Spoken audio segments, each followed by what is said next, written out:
Okay. Justice for all, that's correct. Commissioner Zuber, would you call the roll, please? Certainly. Commissioner Bennett? Commissioner Okan? Here. Commissioner Perkins? Here. Commissioner Graham-Hudak? Good evening. Commissioner Eggenberger? Here. Commissioner Zuber here, and Chairman Green? Here. And we do have two new members tonight. We have Laura Bennett and we have Nancy Eggenberger. Welcome, welcome. If you would you want to just say a couple of words, Laura? Well, I currently work at Superior Charter Township as the planning coordinator there, and previously I was with Pittsfield Charter Township in the planning department. So I am looking forward to serving in my own community. Awesome. Thank you. Welcome. And you, Nancy, would you like to say a few Sure. words? My name's Nancy Eggenberger, and I currently work at Washtenaw Community College as an instructor there. I am also on the library board, Canton Library Board. Previously was on the Plymouth Canton School Board, and also am part of the Canton Community Foundation Board. Okay, very good. And again, welcome to you both. We will proceed starting with the minutes from December 4th. Do I hear a motion to accept those minutes? So moved. Support. Oh, you have to be there to support. Oh, wow, okay. We have, Anne Marie, would you like to? Okay, all right. Okay, we've got a motion by Commissioner Zuber and support by Commissioner Graham-Hudak to accept those minutes. I do have one correction. It's a minor one.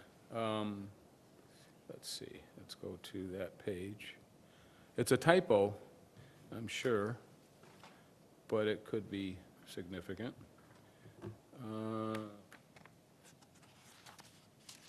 It's in the very first agenda item, the Canton, Michigan Development Rezoning, where I am quoted in about, I guess, 3 paragraphs down, 3 or 4. Chairman Green inquired as to what the property would not be zoned, and I believe the question was why the property would not be zoned with one zoning as opposed to a mixed zoning. May not be significant, but those, sometimes words matter. We'll have Connie correct those. Okay, so any other changes, additions, corrections? Hearing none, seeing none. Voice vote, all in favor of accepting the minutes, say aye. Aye. Any opposed? Okay. And let's go on to our first agenda item tonight. All of our agenda items tonight are public hearings, and as such, we do welcome comment from the audience, as well as the comments from the dais and from petitioners. So we ask that you keep your comments kind of brief, you know, maybe keep it to a minute, minute and a half if you have anything to say, and not to be redundant if someone has already said what you want to say. And then fill out one of our forms that's on the podium so that staff can have that on record. When you get up to the microphone, give us your name and where you live and what you have to say. So you'll be aware of that when we call for it.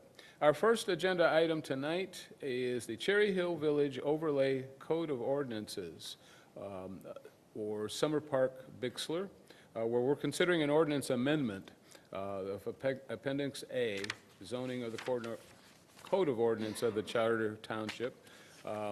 This is a Cherry Village Overlay District, and as such, we have to amend that whenever there is, you know, changes to be made. So with that, I'm going to ask Jeff to speak further in detail. Okay. Yeah, this is a request to amend the map and the Cherry Hill Village Overlay District, which designates our village edge and village core areas, which kind of designates the area that are less intense and more intense within the Cherry Hill Village area and the development plan area. The parcels that front the south side of Cherry Hill Road between Denton Road and the Power Line corridor were originally designated as village edge area. And you can see on the map, that's the area designated with word site on it. So that's the area on the south side of Cherry Hill between the power lines and Denton Road. The edge area was intended to be limited to residential use at a maximum density of 4 units per acre. The core area kind of flanks that on the west side and on the north side. That was a more intense area that incorporates potential commercial uses, higher intensity residential uses like, attached condos and things that would be more appropriate fronting on Cherry Hill Road. The core area allows up to 12 units per acre with a wide variety of community commercial uses. This particular tract was part of the original Cherry Hill Village Planned Development District when they added the 40 acres of the Archdiocese property into it. So that incorporates essentially the 30 acres that's now developed as the corners that was originally single-family and duplexes under the Planned Development Agreement. When Pinnacle bought that 30 acres, they changed the duplexes to single-family and reduced kind of the intensity of that site to the south of what the area we're talking about. The area we're talking about today is that area that was originally planned for 70,000 square feet of commercial use and about 58 to 60 condominiums in three-story buildings flanking Cherry Hill Road with parking lots behind it. So that was the original development agreement. That development agreement expired several years ago. So all of those kind of rights that were with that kind of went away. So all of that kind of density, intensity that was kind of distributed through the original 380 acres of the original planned development kind of went away with it. So in order to kind of re-get, because it's designated as edge area, we have to kind of go back to what the base zoning is when somebody comes in new now, since we don't have an active development agreement on that property. It's kind of sitting there, kind of unzoned until a new planned development is approved on it. So under the current scenario, on the 8 acres that's available there, they would be able to get about 32 units on it. So obviously that isn't consistent with the original development plan or the intent of the original intent of the village to have higher intensity uses along Cherry Hill Road. So the proposal from the two landowners is to have the Planning Commission and Board adopt an ordinance amendment which would redesignate that area as part of the village core area. The village core area would allow the opportunity to get a little bit higher density, up to 12 units per acre, similar to the other areas adjacent to Cherry Hill Road, along with potential commercial and office uses, like for example, the corner. That was originally owned and site planned by Rite Aid. That commercial use was approved by the original plan development agreement, but that kind of goes away since that plan development district goes away. So the core area would allow some flexibility on that site in terms of number of units and composition of uses within that 8 or 9 acres there. I've provided kind of an analysis for you. So what the zoning ordinance doesn't do, it doesn't specifically talk about building height, building separation, building style or anything. That would be subject to a future development agreement. So I know that the adjacent residents here who are here tonight who live in the corners are concerned about what they're going to get behind them when a developer ultimately comes in. So this zoning district amendment wouldn't impact that at all. It would only impact really the number of units that could be going in this particular tract. It wouldn't impact, somebody could come in today and ask for 3-story townhouses if they chose to, and then the Planning Commission Board would have to determine whether or not that's the appropriate use along that stretch. So the zoning ordinance really deals with, ordinance amendment deals with the flexibility of the tract, how many units could go in there, and whether or not any non-residential uses could be considered within that tract. I provided some general analysis for you of kind of Cherry Hill Village over the years and kind of give you an analysis of kind of the overall changes that have been made to the plan in the various phases in terms of ups and downs in single family and multiple family uses and commercial uses. So if you look at the last two kind of sections of that spreadsheet, the corners residential portion, which is developed, was originally planned for 76 single family and 52 multiple family units. It was amended and they came in with essentially 96 single family. So essentially there was a reduction in density and intensity when they did that amendment. The corners mixed area, which is the site area that we're talking about, originally was approved for 68 multiple family units and over 70,000 square feet of commercial use. As I mentioned at the beginning, that was distributed in 3-story buildings with commercial on the first level and condos and apartments above it, similar to the liner buildings by the theater. So the, actual number of built units or the potential on this site, if it were to come in for development today, the corner site is about an acre or so, that's accommodate up to 15,000 square feet of commercial, if it continues to be a commercial site on the corner. And the rest of the multiple family site at 12 per acre would yield up to 86 units. So that's the maximum potential that we could see on that site, with the change to the ordinance. Excuse me, Chair, can we have that chart put up there while he talks? Can you put it up? Thanks, Jeff. Yeah, I just need to scroll down to it, so. Yeah, so overall, if we look at the overall village, even with these changes to the ordinance, we're looking at, a reduction in commercial of 55,000 square feet and an overall reduction in the built units of over 142 units, from the original, plan that was done for the, 380 acres originally. So this includes all of Cherry Hill Village, including areas on the west side of Ridge, north side of Cherry Hill were all part of the village, including the Landings, which is now under construction, Concord Park, which will be under construction soon, River's Edge, all of those areas. But the last two lines there, the corners residential and the corners mixed, are kind of the relevant part of the discussion tonight in terms of the net change for that 40 acres in there. So, staff feels that the ordinance change would allow any new plan to be more consistent with what was originally planned for Cherry Hill Village and the Cherry Hill Road frontage. And, we can, the details of that will be, irregardless of whether or not the board makes the change to the ordinance or not, any details on what's actually going to be developed there will be handled through a plan development district process.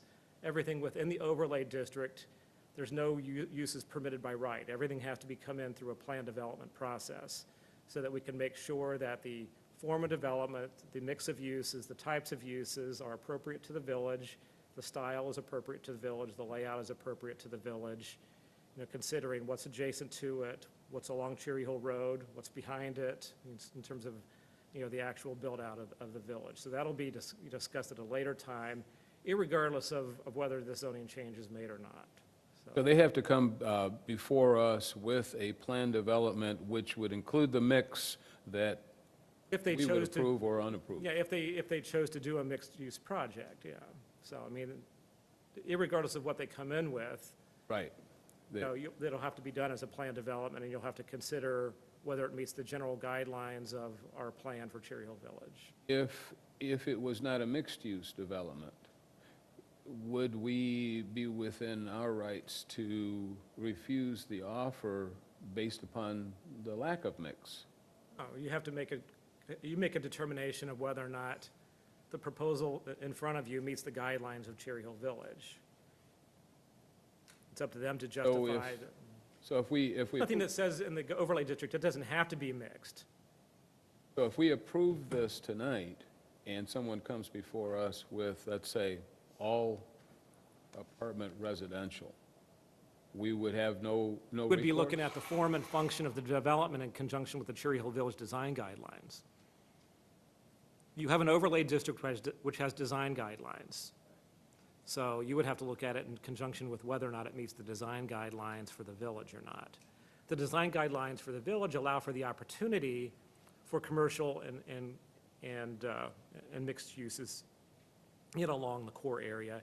It doesn't mandate that it be there. A lot of that's going to be a function of the market. Obviously, we've seen slow development of the commercial area in the Cherry Hill Village. This is out of the, far reaches of the village towards Denton Road. You'll have to make a determination whether it's appropriate not to have any commercial or office uses and to concentrate those further to the west in the center of the village or not. But since we don't have a plan we're looking at, the only thing that we're looking at today is a zoning ordinance Just the change, ordinance. which would allow the flexibility if you changed it from edge to core. If we limit it to edge, you're going to be limited to residential at 4 per acre, because the edge area does not recommend commercial uses at all within the edge area. So, Okay. if the board ultimately changes the zoning code to include this area into the core area, it allows more flexibility. Okay, before we go further with this, I just realized, and nobody caught me on this, we did not approve the agenda. I think that's a little technical matter that we need to do. Do I have a, You can back up. we need to back up for a second, and, Mr. Chairman, I move to approve the agenda as written. All right, we've got a motion to approve the agenda as written, which we've already started to engage in, by Commissioner Zuber and support by Commissioner Okan. Bless you. All in favor, say aye. Aye. Any opposed? Okay, now I feel better. That was bugging me. Everyone in the audience heaved a sigh of relief. That Now was you can bugging. open the public hearing. Okay, this is a public hearing. We need to open such public hearing. Do I hear a motion to do that? I move to open the public hearing. All right, got a motion to open the public hearing by Commissioner Zuber and support by Commissioner Okan. Voice vote, all in favor say aye. Aye. Any opposed? Okay, we are officially open at. So the petitioners are here if they want to further explain the reasons for the petition, so. Okay, if you'd like to say a few words, we'd love to hear it.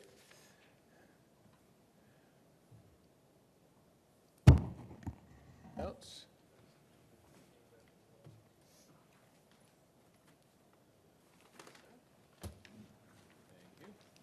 Thank you. All right. Yes, welcome. Good evening. My name is Howard Fingerroot. I am the managing partner of Pinnacle Homes. I appreciate the opportunity to be in front of you tonight. And as Jeff said, I'm here, and there's not a lot of detail at this step of the process, but I'm requesting that we go back to the original intent of this parcel in terms of kind of the use and the density. It's been a few years since I've been in front of this body, so I just, by way of introduction, I just want to take 30 seconds. Pinnacle Homes is one of the largest builders, one of the largest private builders in Michigan. Currently, I have about 14 developments, 2 of which are in Canton. Building in a project called the Hamlet, and I'm building single-family homes there. And I have a project just south of the property we're just discussing tonight, and that's called the Corners at Cherry Hill Village. And those are ranch products for empty nesters. So we build a variety of product types. We build a lot of single-family, and we build a fair amount of empty nesters as well. Again, just by way of introduction, over the last handful of years, 5, 6, 7, whatever it is, we've been voted Builder of the Year by the Home Builders Association of Southeast Michigan. We've been voted Developer of the Year by the Home Builders Association of Southeast Michigan.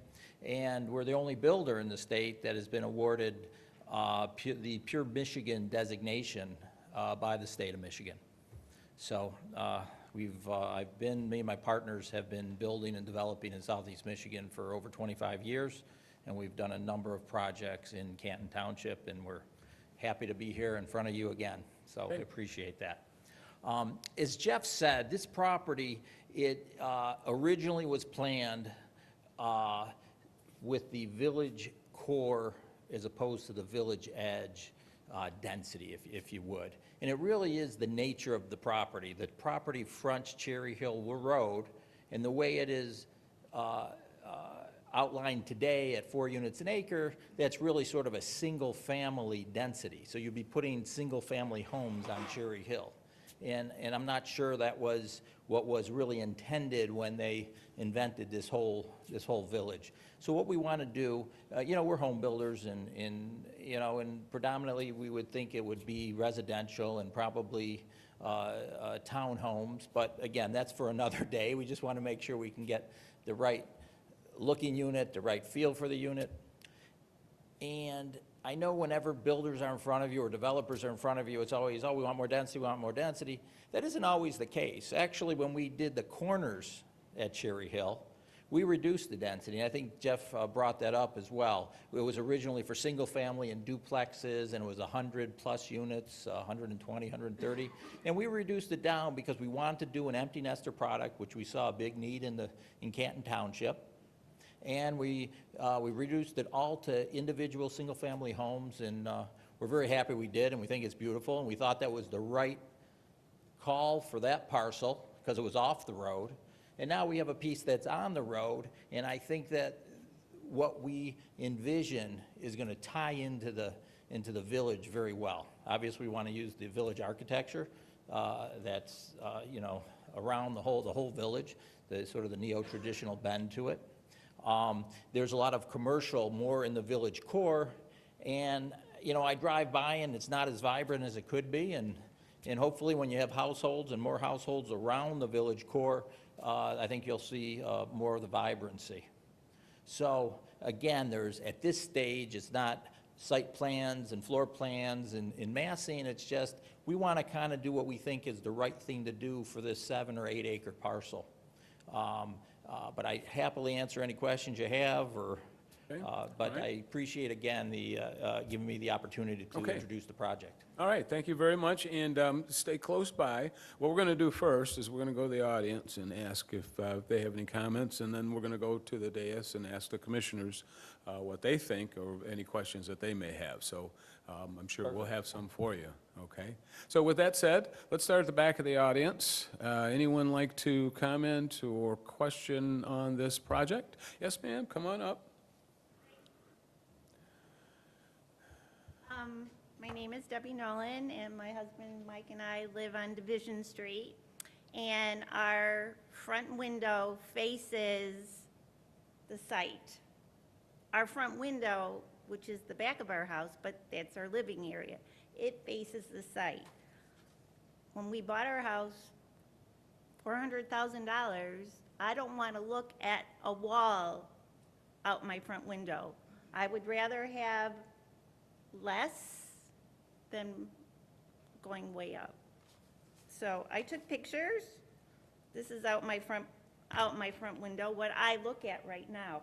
Right. I love what I look at. I understand I bought there, and I understand that was for sale, but I certainly don't want to look up at apartment buildings or three-floor buildings. Bring I that certainly don't want to picture do up here. that. Sure. I believe this is what they want to build. It's what's across the street.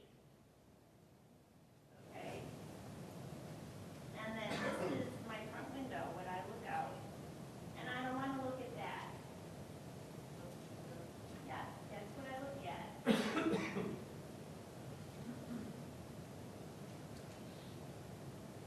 And yes, it is Pinnacle Homes. And Back to the Pinnacle Homes- microphone, Go this way. please. Yeah, if you want to go back to the microphone. go That's ahead. okay. Okay, It we'll give gets these back to you. recorded. Yeah, of course. Yeah. Well, my question to you would be, because you did know that you were buying into an area that was not complete, what did you kind of expect when you bought? Retail, single, like retail shops maybe, like a little strip mall down there. One story? Yeah, See, I okay, could live with that. okay. I could live with that, but I can't live with a wall of, tall buildings. And I don't think anybody else on Division Street can either, so. Okay, thank you very much for your comments. Anyone else? Yes, come on up. Amber Golden, and I also live on Division Street. My question to you is, when we purchased our property, we were assured by the seller at Pinnacle, at the home, that whatever was built back there would be low. We would not have an obstructed view, and we would not have a high-rise. We were told that when we purchased, because that was my first question. I don't want to live behind something that I can't see. I have the same view Debbie has. We look on our back, it's beautiful. We like what we see. Granted, it's a small backyard, but that's what I want. And I want to see out my back door. That is And- the front of my house. And it was a real estate developer that told you this? Yes, Okay. the Pinnacle Home representative that day. Okay, all right. Okay, And that's why we bought that. right. We bought the corner lot, and we understood that our street's a dead end right now, but that could go through, which is fine. But we were assured that that would be a low area. It would nothing that would obstruct our view. And it wouldn't be like a McDonald's or a Taco Bell or whatever. It Right. would be like a dental office or a doctor's office or something small. Even a Okay. little restaurant would be great. But I don't want a high rise. Okay, And I don't think anybody else on Division Street wants it either. okay, thank you very much. Appreciate it. Yes. Her Oh, name, I know Michael has, if we could And- fill out. Excuse me, What was your last name? It was, did you fill out a card? No, I did not. Could you before you leave? Thank you. Our secretary will need that for the minutes. so. I got it. okay, anyone else? Yes, come on up.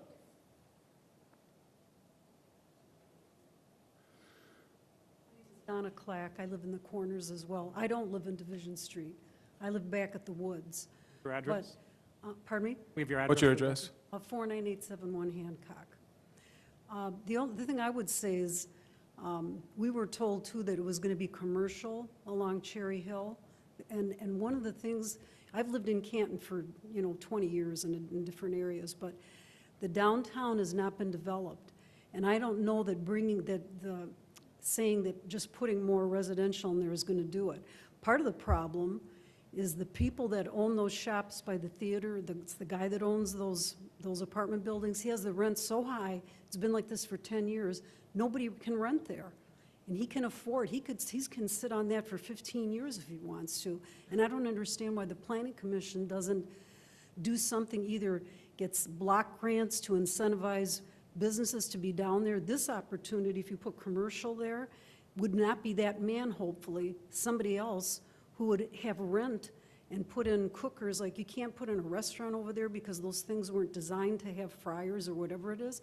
That's part of the reason why that's stayed like that. That, and I know the downturn.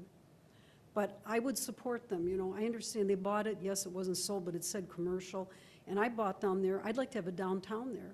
It's slowly happening, but you need another developer who's not going to charge exorbitant rates, and I wish the Planning Commission would do something about the current property owner, not in a negative way, but look for other monies to get businesses in there. It's too high. I've talked to other people, and they say they can't afford to go into those buildings.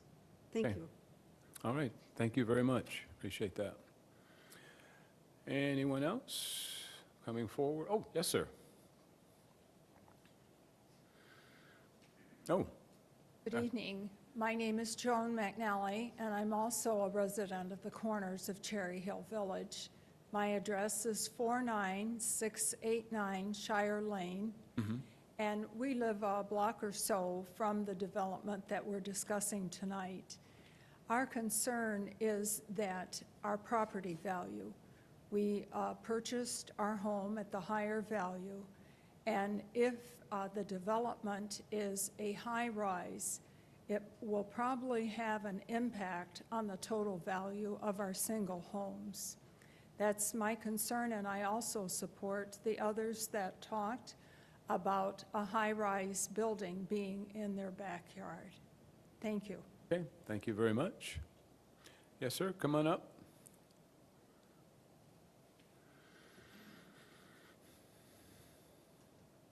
My name is Dan Vartan, and I'm a neighbor of Debbie. I live across the street and about three houses down. I bought the second lot in that subdivision. And one of the things that the salesperson told us was that that corner property would be a light commercial, if anything, no drugstores, no gas stations, maybe just a small community business. And I don't feel good about this presentation because everything that builder has done, he has lied to us. He's never held up to our promises. And I feel the same way about this development. We need to know more about it, exactly what they're going to do, I feel, before any approval is actually given on that construction. Okay, Thank you. thank you very much. Tonight, we're not approving a project. We are approving the concept of changing this from the rules pertaining to the village edge, and changing it to the village core. So it kind of changes what we could approve in the future, is really what we're getting down to tonight. Anyone else? Nobody else? Chairman, I move to close. the Oh, wait, Oop, hold on. You caught me. Don't close the door just yet. No.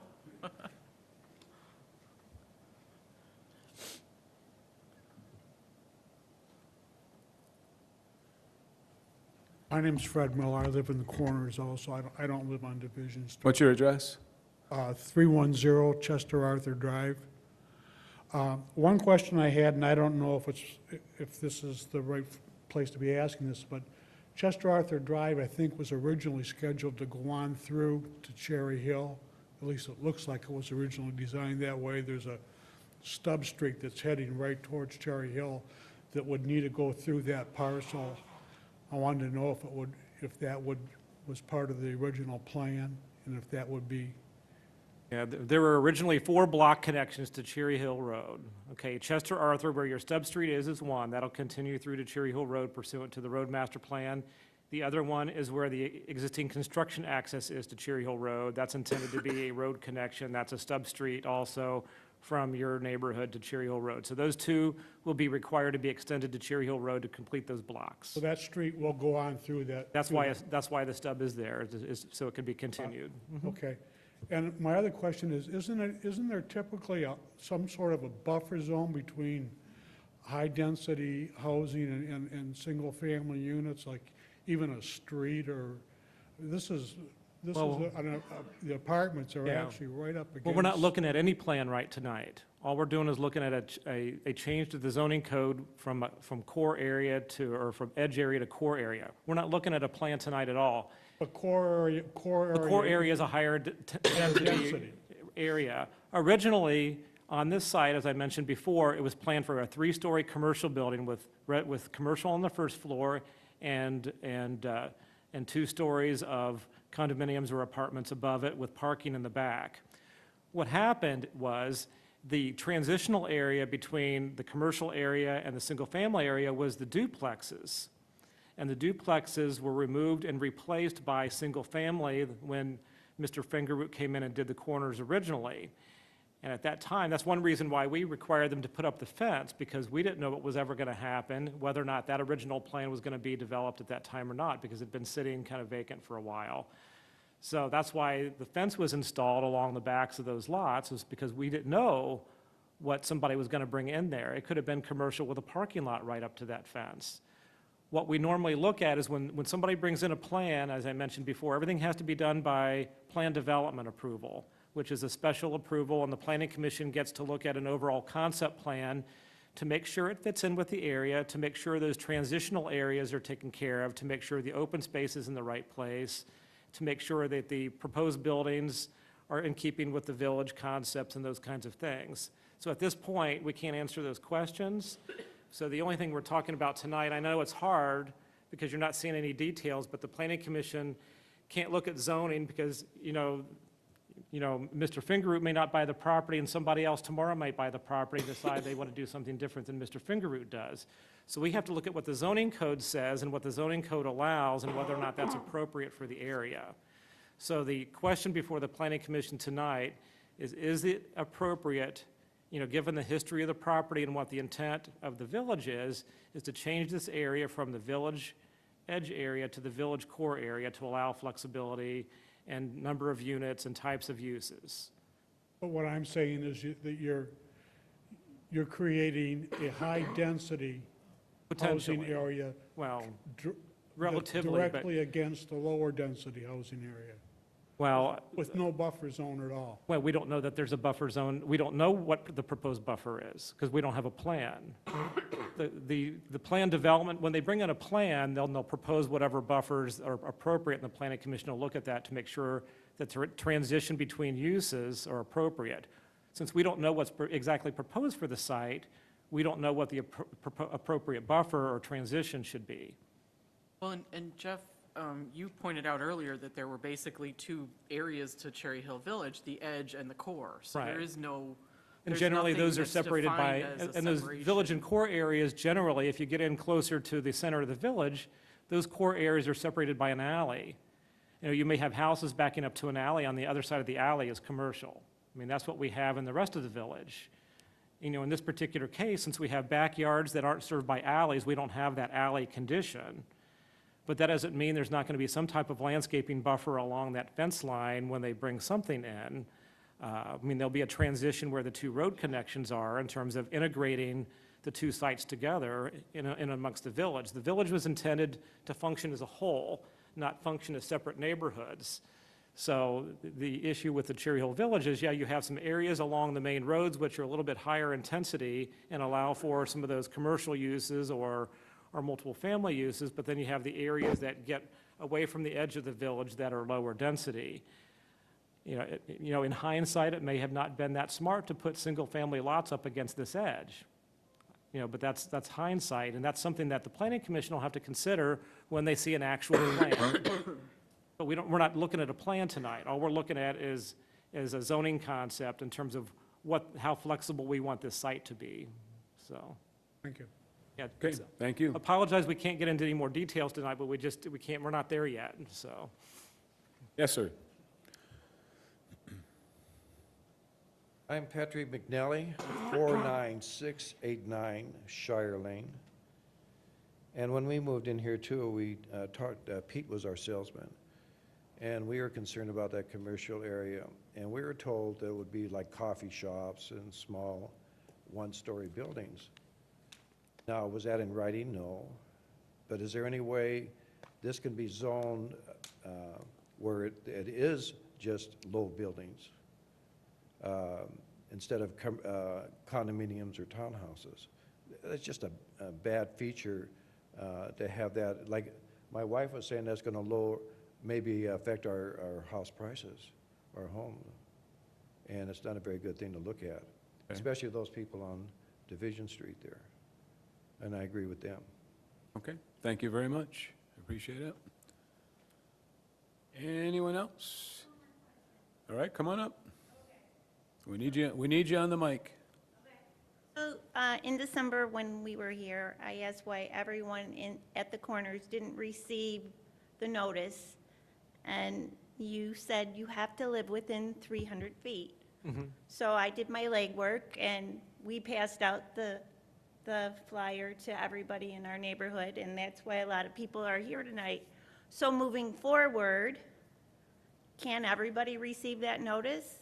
Or is it still going to be the people within 300 feet? People within 300 feet. So then I guess I have to do my legwork again. Right, so when if this moves forward and they bring an application in for a plan development and we have a public hearing, then those same people will get notification. Okay, so, well, hopefully it doesn't move yeah. forward. I mean, that's just state law in you. terms of who we have to notify, so, okay. All right. Do I hear a motion to close the public hearing? So moved. Got a motion to close the public hearing and support by? Support. Okay, there's Commissioner Okine. All right. All in favor, say aye. Aye. Okay. Let's start with the commission. Commissioner Graham Hudak, what do you think about this proposed amendment change? Couple questions, actually. Okay. You have questions for the petitioner? Or- Probably Jeff. Jeff Okay, probably all can right. answer a lot of them. But actually, along the lines of what the young lady just said, in terms of we send out to 300 residents, I'd even like us to look at posting signs. I know Plymouth does it. If a possible rezoning comes along, they put up a sign that says. Well, we do for rezonings, but this is a change to the zoning ordinance. So we sent out courtesy notices to those 300 people. Technically, we didn't have to send out any notices, but due to the nature of the zoning code, we went and sent out notices anyway because of the nature of the type of zoning change we were making. We're not really changing the zoning on the property. It's still zoned Cherry Hill Village Overlay District. What we're doing is making a change to the requirements within the district itself for this particular piece of property. So we sent out notices and treat it similar to a rezoning. If it were a true rezoning and we were changing it, say, for R1 to R2, then there would have been a sign on the property. But since it's a text change to the ordinance, there's no sign posted. Normally, the petitioner has to post the sign by law, and that's part of our ordinance also. If the planning commission wishes us to, send notifications out the next time it comes through to the entire neighborhood, we can do that. If you want to direct us to do that, we can do that. But, otherwise, we're going to follow the ordinance and notify those people who are required to get notice by law. So, but that's up to you. If you want us to do that, we'll be glad to do that. Thanks. Could you bring up your chart, please? I just have some questions. Thanks for the chart. So in this chart, you're showing the phases of Cherry Hill Village. Cherry Hill Village 1, River's Edge, Landing, Concord Park, and then we get down to the corners, which we're discussing part of it today. I'm just trying to understand it. This is just for my benefit here. So Okay. you're saying under approved original units, single family, originally approved 76, And multifamily were approved 52. That's what- Right, so the original concept plan, before they, developed it, the original PDD agreement for this tract was 76 single-family lots with 52, actually 26 duplex units or 52 units. Okay, and So then, when Howard brought it in, he made an amendment to that agreement and got rid of the 52 multiple-family units and changed it all to 96 single-family units. So the Corners is made up of 96 single-family lots with no multiple-family, no duplexes. okay, and then we're also speaking of under corners mixed also, Right. correct? So the original plan, under the development agreement, was 68 multiple-family units and 70,000 commercial. So the 68 units were the second and third floor of those commercial buildings. There were 3 or 4 long commercial buildings along Cherry Hill Road with apartments or condos above them, similar to what you find above the commercial and the theater building, those liners along Cherry Hill and Ridge Road. It would have been 3 or 4 buildings with restaurant and commercial space on the ground floor. Second, third floor would have been the condos or apartments. So since we don't have that commercial, that's where you're saying your net change is minus 55,000. Right, because essentially what they want to use the property for is mostly residential. One of the property owners wants to retain commercial on the corner where the Rite Aid site was, so the Rite Aid site is about 15,000, so that's an acre out of the 8. So the other 7 acres times 12 would be, approximately the 96 units. So that's the potential if that were all residential, with 1 acre of commercial. I know Kristen Thomas, our economic developer, has been trying to get businesses in there, like some of the residents did allude to. So if she did, that's where the 55,000, they would have used that, basically, those commercial facilities then. If that commercial was ever built. Right. Now, you would And we have 2 buildings that have been approved that should be under construction this spring at the corner of Roosevelt and Cherry Hill, just on the west side of the power lines. The Czar project has 2 small commercial buildings in.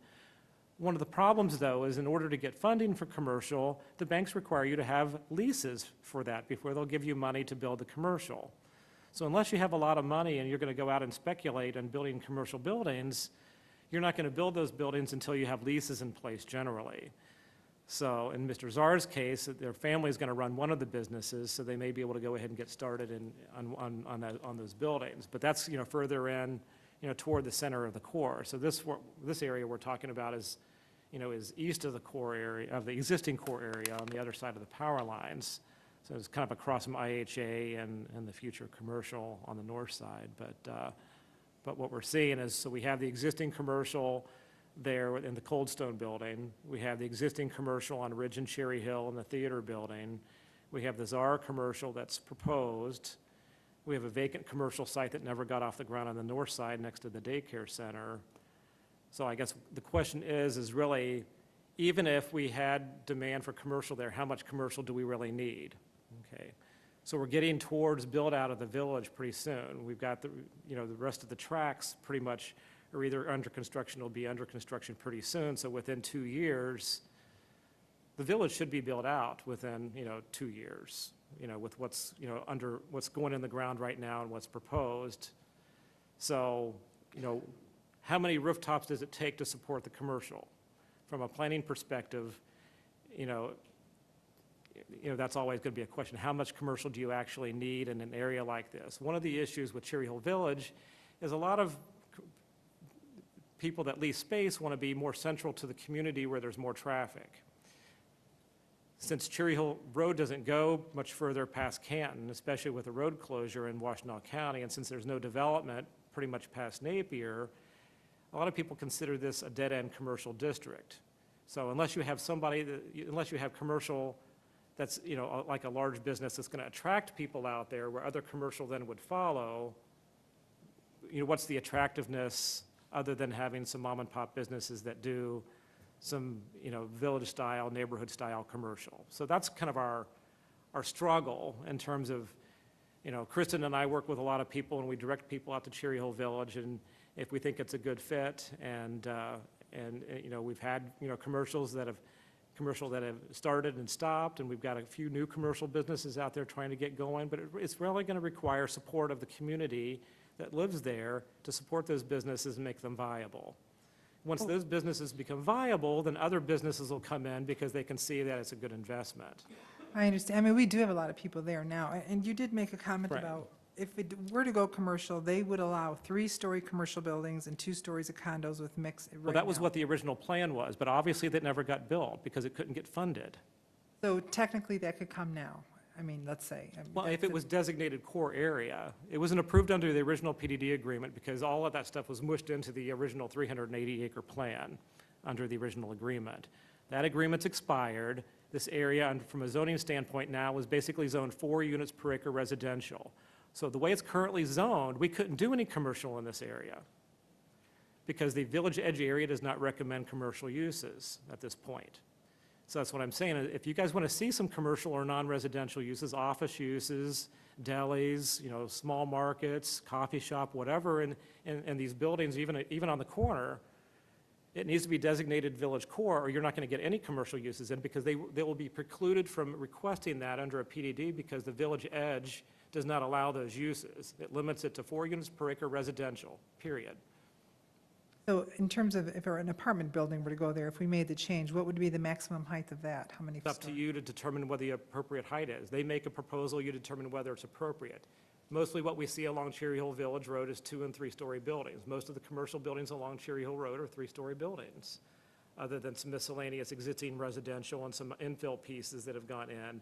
The Czar building is a 1-story building, but it's got a 2-story profile to it. It's got taller ceilings and parapets and things which raise the height of that. So it's probably 22, 25 foot tall, along the road as a 1-story building. So that's part of the plan development process, and that's kind of what's hard to do. Is Cherry Hill Village Overlay District has a set of design guidelines. These design guidelines are pretty broad, but it generally defines what the form and function of the village is going to be. And what it does is it encourages your higher density uses towards Cherry Hill Road and towards Ridge Road, the center of the village, the highest, where the traffic is, Main Street. Considered Cherry Hill Village Main Street. That's what that's what the original vision for Cherry Hill Village was, is for Cherry Hill Road to serve as Main Street. Whether it be commercial or residential, we could be looking at 3 stories either way. Right, so regardless of whether or not the board changes the zoning code from Village Edge to Village Core, they could bring in 3-story towns today. You would have to consider whether that's appropriate based on the form and function of the site, but yes, they could. I mean, we've got 3-story towns across the street.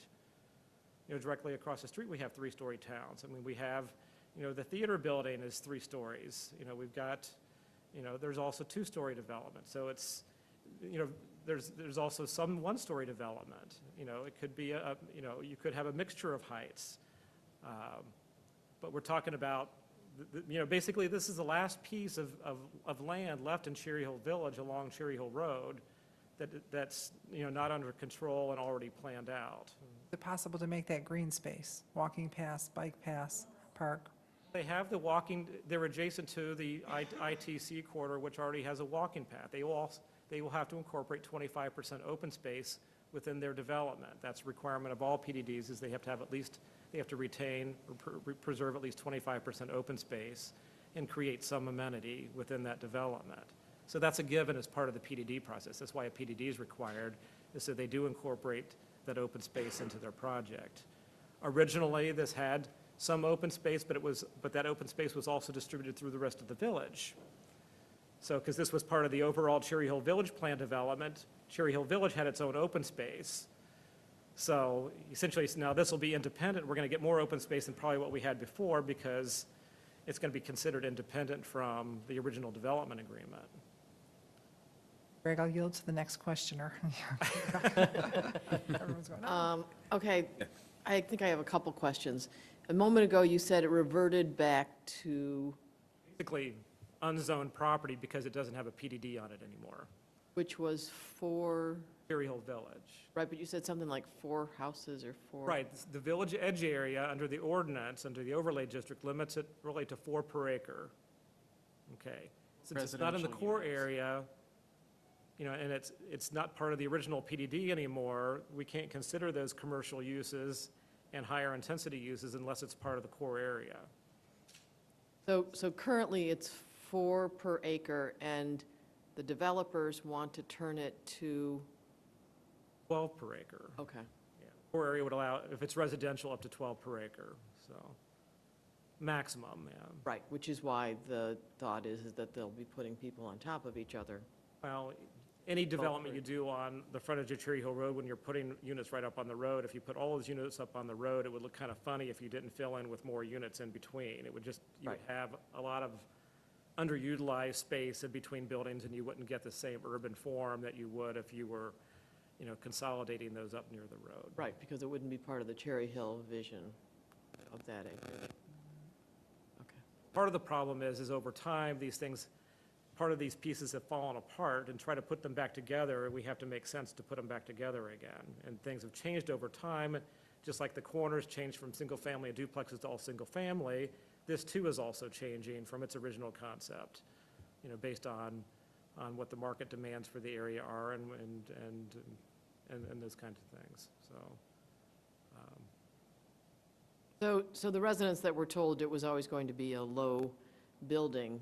Never the intent to have was- one-story that- buildings that's along right. Cherry Hill Road. They were not given correct information, it sounds like. Wasn't by the township.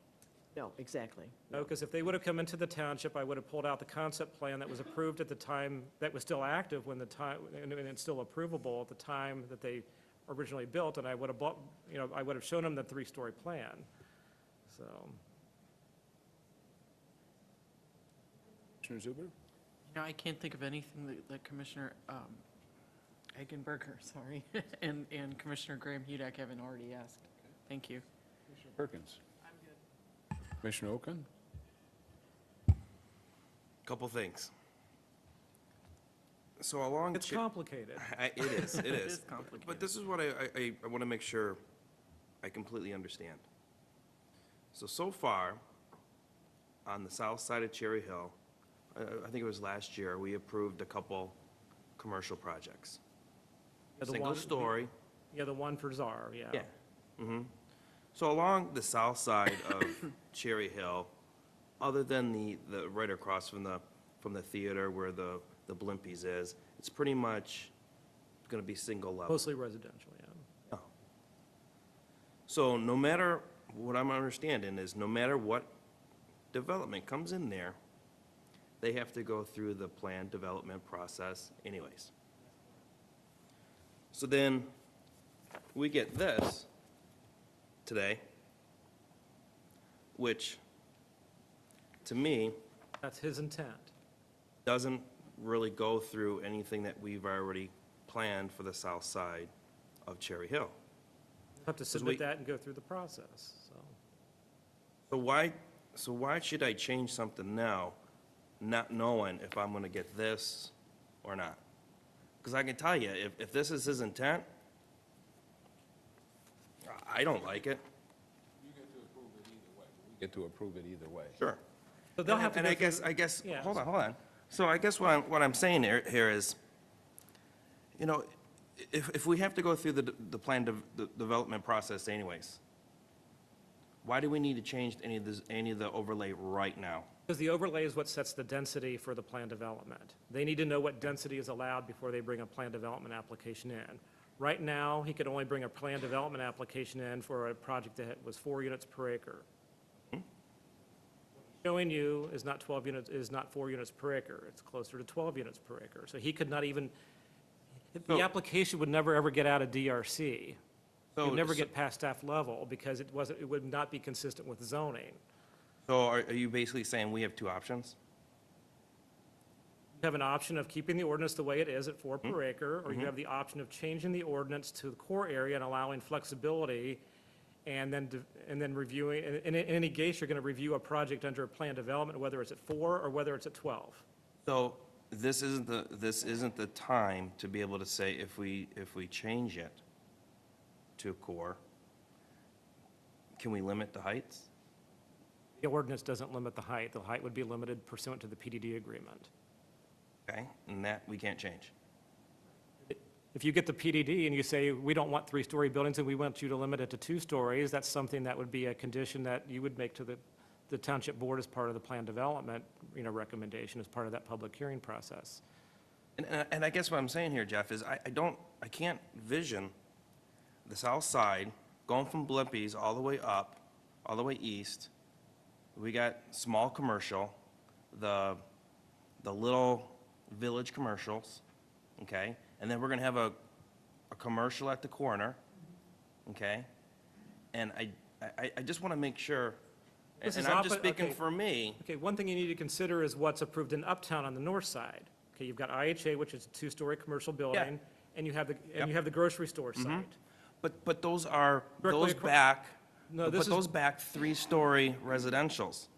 On the south side of No. Cherry Hill, it isn't. But you're going to be, but on, whoever's going to be on the south side of Cherry Hill Yeah. is going to be directly opposite Cherry Hill Road from what's on the north side. Correct. So what do you want Cherry Hill Road That's a corridor buffer, to be? to me, that's a good buffer. We just talked about buffers, we talked about the roads, we talked about alleys.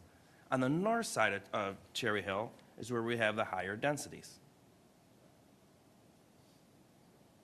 That's something that you would consider when they bring on a planned development, in terms of what's appropriate along the road and what's appropriate adjacent to the single family.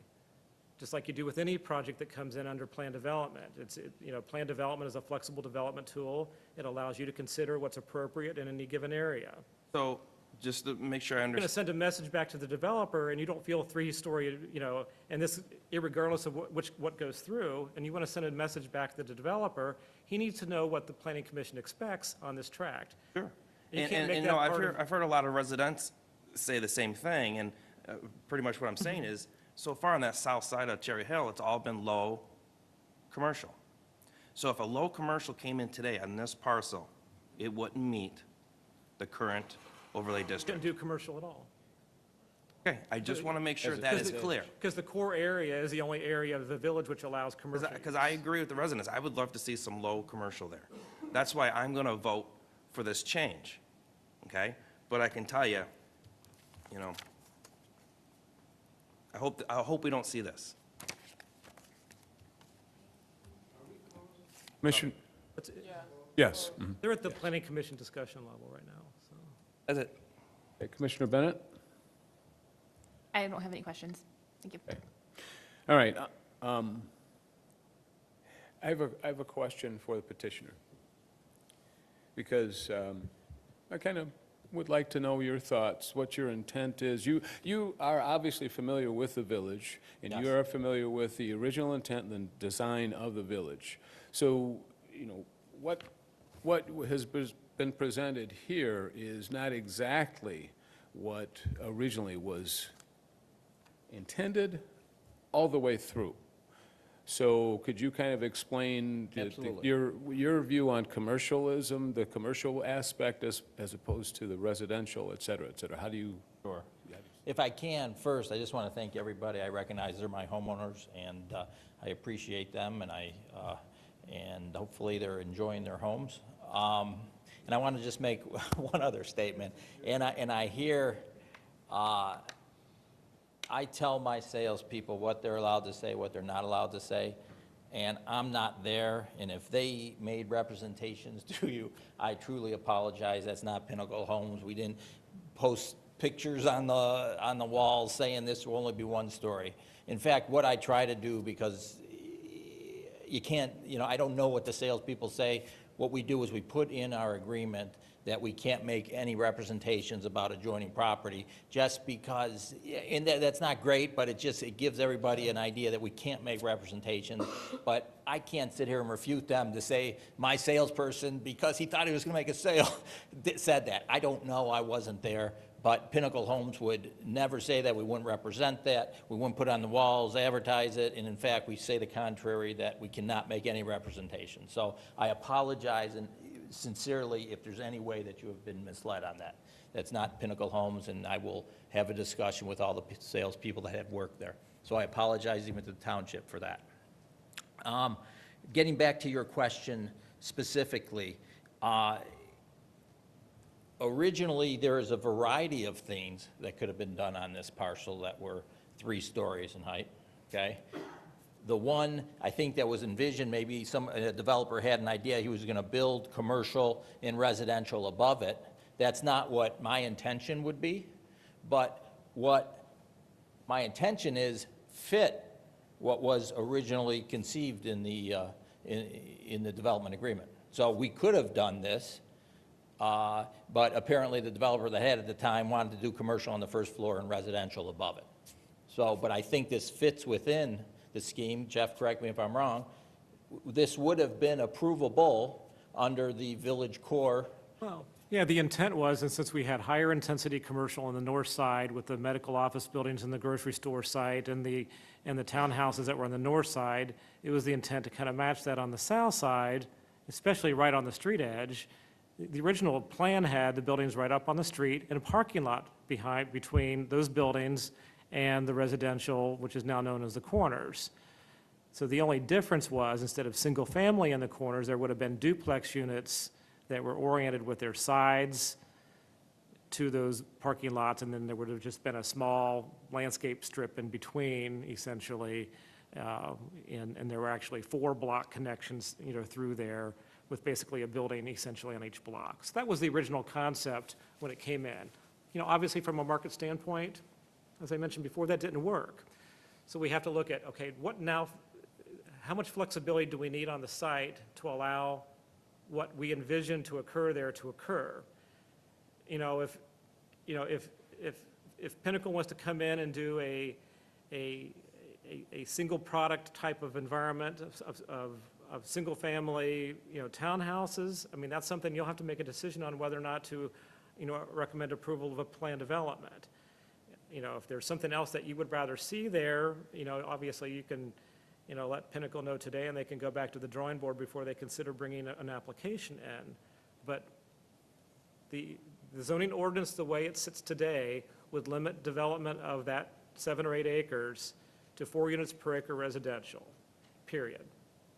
That's all they can have under a planned development because it's in the edge area. The core area would allow higher density and allow more flexibility for use.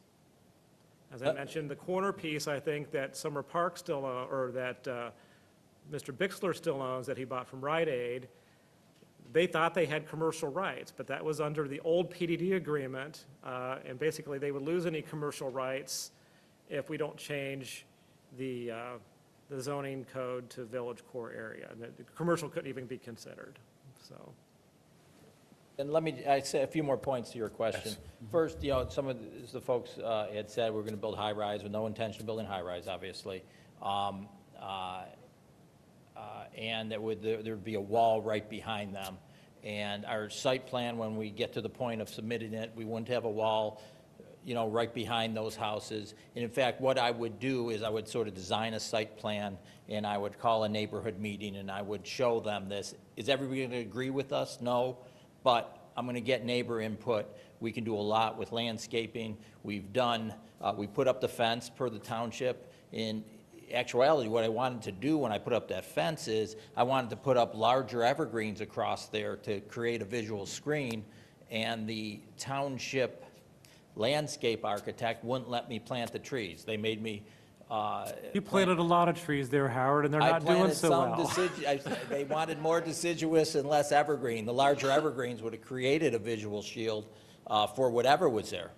So in one last point I want to make to your question in terms of our intent, I look at commercial uses and I look at retail uses. I bought the Scott Correctional Facility on 5 and Beck. Yeah, 5 and okay, in Northville. And I have 200 houses going up. We got a couple hundred apartments, and then we have a commercial piece. And I got to tell you, the nature of commercial and retail has really changed. I mean, Amazon is changing the world. There's always going to be some brick and mortar, but it's a lot harder. I mean, you get some neighborhood stuff, but the amount of it is probably going to be reduced. Any of your sort of bigger retailers, they're going to be up on Ford Road where they are right now. And, well, you'll get some, maybe you'll get some fast casuals, maybe you'll get some neighborhood service, some nail places. I don't see 70,000 square feet that was once envisioned. I've spending 2 years hitting my head against the wall trying to get retailers. We made it a more manageable at 5 and Beck, which is, traffic right off of, it's a great commercial. It's right off of M14, a half mile away. And we're probably doing like 17,000 feet. And this is a major thoroughfare. So I don't, if you're thinking that it's going to be back to the 70,000, my opinion, I think it would be very difficult, and I think the trend is continuing as online shopping gets So you bigger and don't, bigger. you don't think a combination of commercial and office is going to be supported in a venue like that? I think it would be difficult, and in fact, if it was, I think somebody would have jumped in prior to me jumping in with residential. Okay. Forgive me for jumping on this soapbox, but I do have to kind of backtrack, because I'm probably the only one up here that has a history of the village in terms of the Planning Commission. I've been on it long enough to have gone through a lot of the different areas of residential that have come in and some commercial. I think what has to be pointed out here is that Cherry Hill Village is different than any of the other neighborhoods and any other areas of Canton. A lot of people spent a lot of time designing and planning back 25 years ago, 30 years ago, for this to be where we are today, and it has taken this long for us to get there. A lot of the homes now are filled, a lot of the rooftops are there. The one piece of the puzzle that has not joined in, that is very integral to the success of the village, is commercial, office, and other uses. I, for one, do not wish to abandon the plan on this. This is not something that I think we need to give up on. I've seen a lot of the tries of businesses. I had a friend who had a boutique shop early on in the village, after the theater was built and the liner buildings were built, and she stayed for as long as she could until she went broke. There weren't as many rooftops as today, and she was not supported. It is off the beaten path, and that's for a reason. It has history. You have the Cherry Hill School, you've got a Ford Motor Company history. A lot of people are unaware of this. This is the reason the village came into the thoughts of many to have this. I think it's still yet to come to fruition and become a jewel of Canton. It's supposed to be a jewel once everything is completed. And we are very, very close. I don't feel that we need to abandon the plan. The plan does call for people to be able to walk from their homes and go to stores and not maybe get everything. You're not going to have a Lowe's and you're not going to have a Meijer there, but you'll be able to go to a corner store and you'll be able to ride your bike and take advantage of the paths and have a village concept. If you notice, the reason that the homes are close together and that they have almost aligning porches, and it's what they call a neo-traditional design element. It's different from all of the other neighborhoods that have come about since the 90s. It's different. It's meant to be different. So if you look out your window and you saw a 3-story building that had commercial and office on the first floor and apartments or condos on the second floor, that's what was intended along Cherry Hill. There was supposed to be a design of a downtown for the village that went from Cherry Hill through to Ridge and partially up Ridge. And that was, and correct me if I'm wrong, Jeff and Angela, if that was not the intent, it's built around the Village Theater.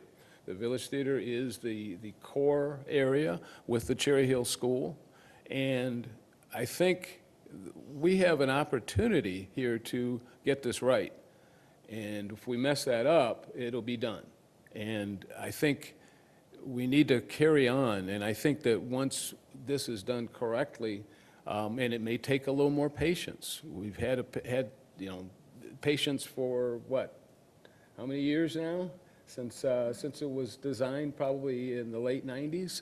I think it's not time to give up on this. So I'm for the amendment. I'm really kind of surprised at the EDGE designation for this area because of the original intent was to have commercial on the first level and then residential above it. We go to 3 stories is another thing. But I think we need the element. And that's why I asked you of your intent, because I don't want to see that element of potential commercial and office use go away on Cherry Hill. When you get to Cherry Hill and Denton, it is supposed to be the beginning of the Cherry Hill Village downtown. Pure and simple. So, you know, if the rest of the board feels that we should abandon that because of the times, I mean, the economy has a lot to do with this. A lot of the downtown area was affected by the Great Recession. You know, those smaller businesses being off the beaten path just couldn't exist. I think we went through 2 or 3 coffee shops there. If you can't sell coffee at a time like that, you know how hard it is. So, but I don't think that it is a time for us to give up, quite honestly. So enough of my soapbox on that. I think the move to making it the core gives us flexibility. And it gives this board the opportunity to look at a design and say, is this fitting for the village? And I think we have to look at it that way, because the village is different. And that's all I'll say. Anything else? I have a quick comment about commercial area in Cherry Hill Village. I live in Cherry Hill Village in the last phase of the single-family homes. And I think we're going to need something in the commercial area. I'm not sure what it is, but it needs to be something that's not a coffee shop. We're kind of a bedroom community. We get home at 5 o'clock. We're not shopping during the day. We're not getting coffee during the day. And I think it really needs to be something that's going to draw people to that site and possibly even people outside of Cherry Hill Village. I don't think that there is necessarily a market for a small boutique that, you know, during the day, unfortunately, and I really wish there was. It's a great idea, but I do think we need something specific, and I don't know what, but I think we'll need to work a little bit harder than maybe other areas to draw that niche almost, so. Well, thank you for your comments. I mean, you know, I think a lot of people feel that the planning commission is kind of like God, and we place things here and place things there. And it's not true. You know, I think one of the comments was she'd like to see the planning commission come up, you know, with a plan to help subsidize, you know, this and make that happen and maybe lower the prices and, you know, this kind of thing. We can't do that. That's not our function. Our function is to lay the groundwork for development to come in and direct that development in the best way for Canton. And I think this board has done a good job of that, and I think that the planning department has set us up for success, and this village is going to be successful. I mean, if you drive through it, you'll be very pleased, and those of you who live there, I'm sure you're very proud of the village and want to see it be successful.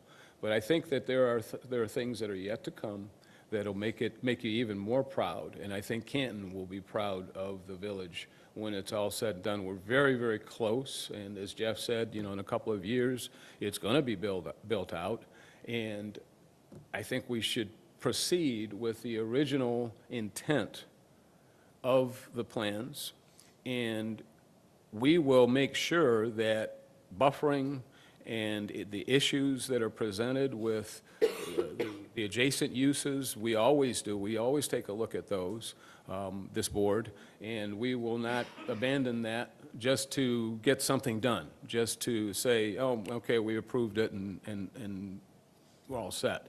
So that is probably why I asked you the question in terms of intent. Again, I'm one commissioner. I don't direct anything else. But that's my opinion. I'm a stickler for this. I think that we have our hands on something that we can really make Canton proud of. Well, Commissioner Green, can I ask you a Yes. question? So you talked about the original intent of the village being the way it was, and you wanted to keep that intent, but how would this change keep that intent? Because it gives us flexibility in that area that I didn't know that we didn't have. It was designated the edge, which meant that we could not have mixed use. It could only be the residential to the density that was designated for Well- the edge.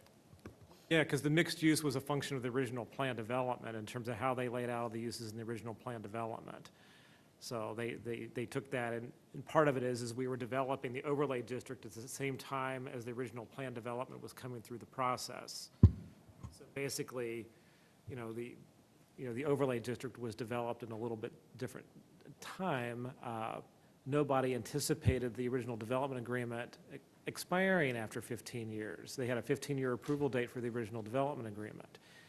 This 40-acre tract was actually an amendment and an add-on to the original development agreement. When Biltmore Development came in originally, the Archdiocese was a separate tract that they didn't control. They picked that up at a later time, and they came in and added that into the development agreement and added those mixed-use components to it in conjunction at the same time as they were partners with BezTech and were developing Uptown. So those two amendments, the Uptown PDD on the north side and the amendment to this tract on the south side, were kind of being developed in a coordinated pattern to make sure that both sides of Cherry Hill Road were treated similarly. So there's a lot of history, and it's very complicated, but it comes down to, without the amendment, they're limited to 4 units per acre residential. With the amendment, it gives you the flexibility to look at a little bit higher density and a combination of uses if that works. And it would have to come before us either way. Right. And this gives us flexibility. And if the board, if it's presented to us and it's all residential and this board decides to do that, then so be it. But that's my feeling, is that I want the flexibility.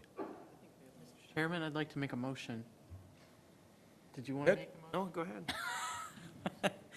I move to recommend approval of the proposed amendment to Section 6.09, subsection D of Appendix A, zoning of the Code of Ordinances of the Charter Township of Canton. I think it means zoning code, anyway. Oh, Appendix A, zoning of the Code of Ordinances of the Charter Township of Canton by incorporating the said parcels into the village core area on Figure 1 as provided in the attached ordinance. Second. All right, we have a motion on the floor by Commissioner Zuber and support by Commissioner Okon. Any further discussion on that motion? Hearing none, seeing none. Commissioner Zuber, would you call the vote, please? Certainly, Commissioner Bennett, Yes. Commissioner Okon, Yes. Commissioner Perkins, Commissioner Graham Hudak, Yes. Commissioner Eggenberger, Yes. Commissioner Zuber, yes, and Chairman Green. Yes. Okay, so the motion to make that amendment change goes to the trustees. But the trustees have to have 2 readings on an ordinance amendment, so that'll likely go to them at the second meeting in January and the first meeting in February for them. So it's not a done deal. We are a recommending body. So we do the legwork and send it to the trustees, and they have fun with it after that. Hey, Jeff? Right? Yes. Right, Anne Marie? Yes. Can I make a request? If this gets passed by the township board and the next step for the applicant is the plan development, can we notify the whole entire subdivision? Be glad to do that. Thank you. It's also published in the paper, too, right? It's also published in the paper, and it's also on the website when the agenda is published, so. We've also asked the developer to meet with the homeowner group to flush out the development concept before bringing it to us, so. And they have to go through a pre-application meeting with us anyway, even before they make an application, so we'll have an opportunity to sit down with them and the township supervisor and go through the concept and before they make a formal application. So we're pretty months down the line before anything comes back in, so. Thank you very much, and thank you all for your participation. Yes. Our next agenda item is Summer Park Pulte rezoning. We're considering a request to rezone the said parcel from rural agricultural to single-family residential R2, and this property is located south of Proctor Road and west of Denton. Jeff, could you tell us more? Yes, this is a request to rezone approximately 20 acres located on the north side of Geddes Road, west of Denton Road, as shown on the map. Actually, this 20 acres used to be part of the Hamlet plan development. It was kind of lopped off when that project got sold off during the recession and was not reincorporated into the Hamlet as we know it. The R2 zoning, as you can see, is consistent with the R2 zoning to the south and around it. There's a larger tract, about 200 acres. It's already zoned R2 that was planned for a planned development many years ago. So this 20 acres is a piece that the current property owner, Summer Park, owns and is in the process of selling. So they're just requesting zoning to be consistent with what they have already, and is consistent with the master plan at 2 per acre maximum. So we would recommend approval of the zoning change at this time. Okay, do I hear a motion to open the public hearing on this? So moved. All in favor, say aye. Aye. Any opposed? All right, are there any comments from the audience on this one? Anything that you want to say? Support. All right, we've got a motion to close the public hearing by Commissioner Okon and support by Commissioner Perkins. All in favor, say aye. Aye. Any opposed? We're going to start down on this end. Commissioner Bennett? Commissioner Okon? No questions. Commissioner Perkins? Commissioner Zuber? I'm good. Wow, we're just rolling right along. Can't wait till we get to Commissioner Graham Hudak.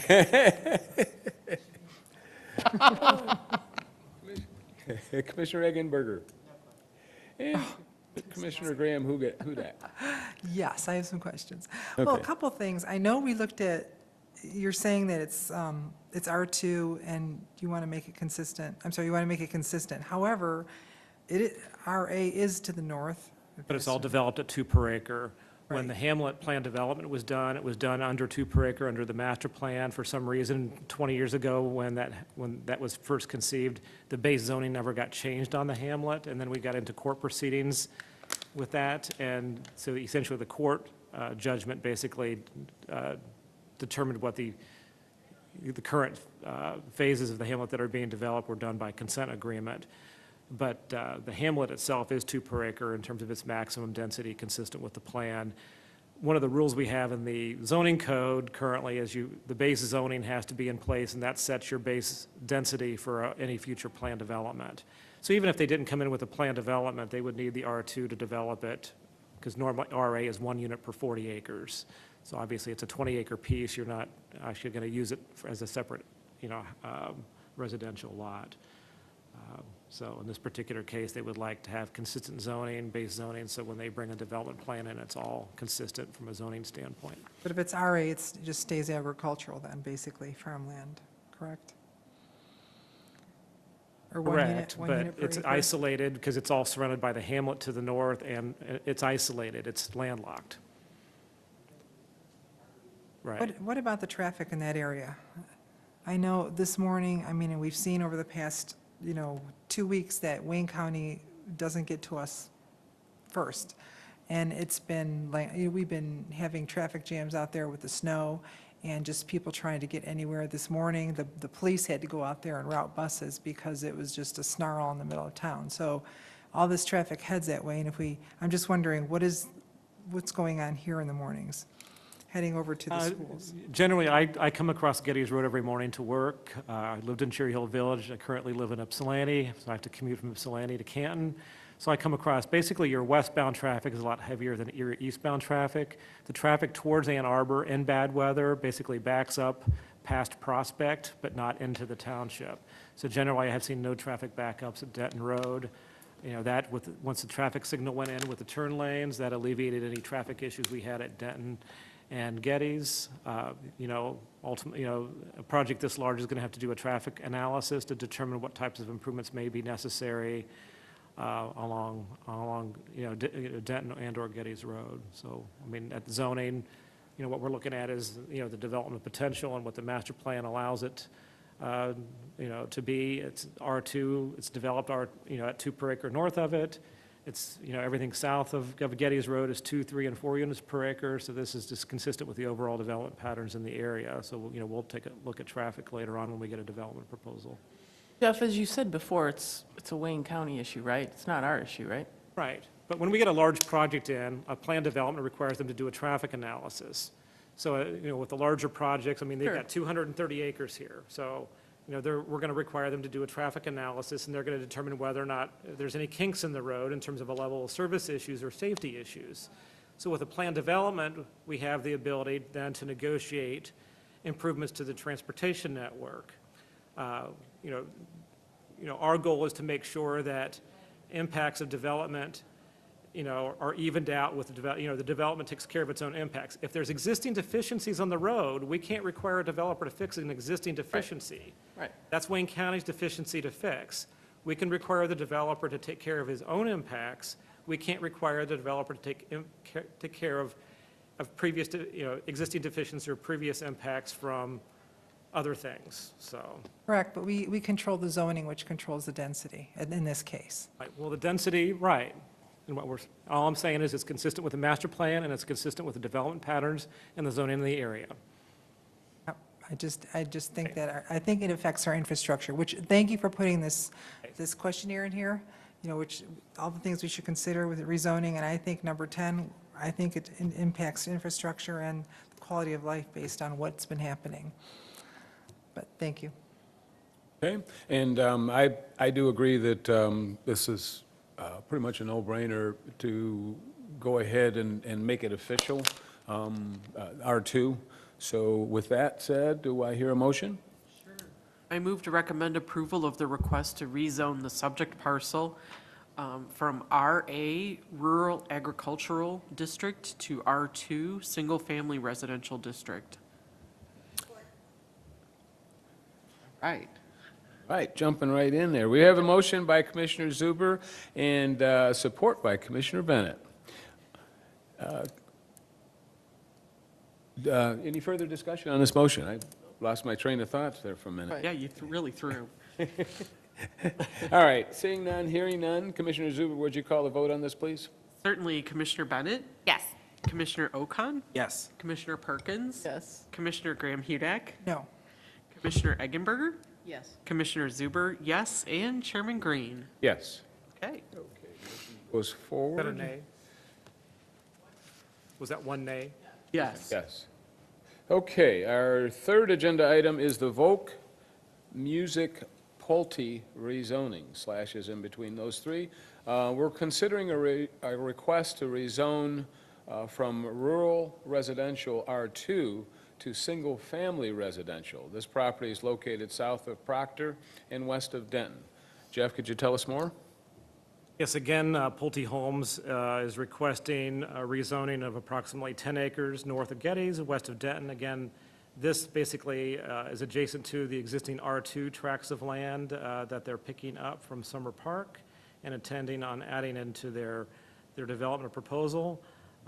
Again, it's, you know, zoned R2, you know, to the north and to the west. We've got some frontage lots along Denton and Gettys that are unaffected.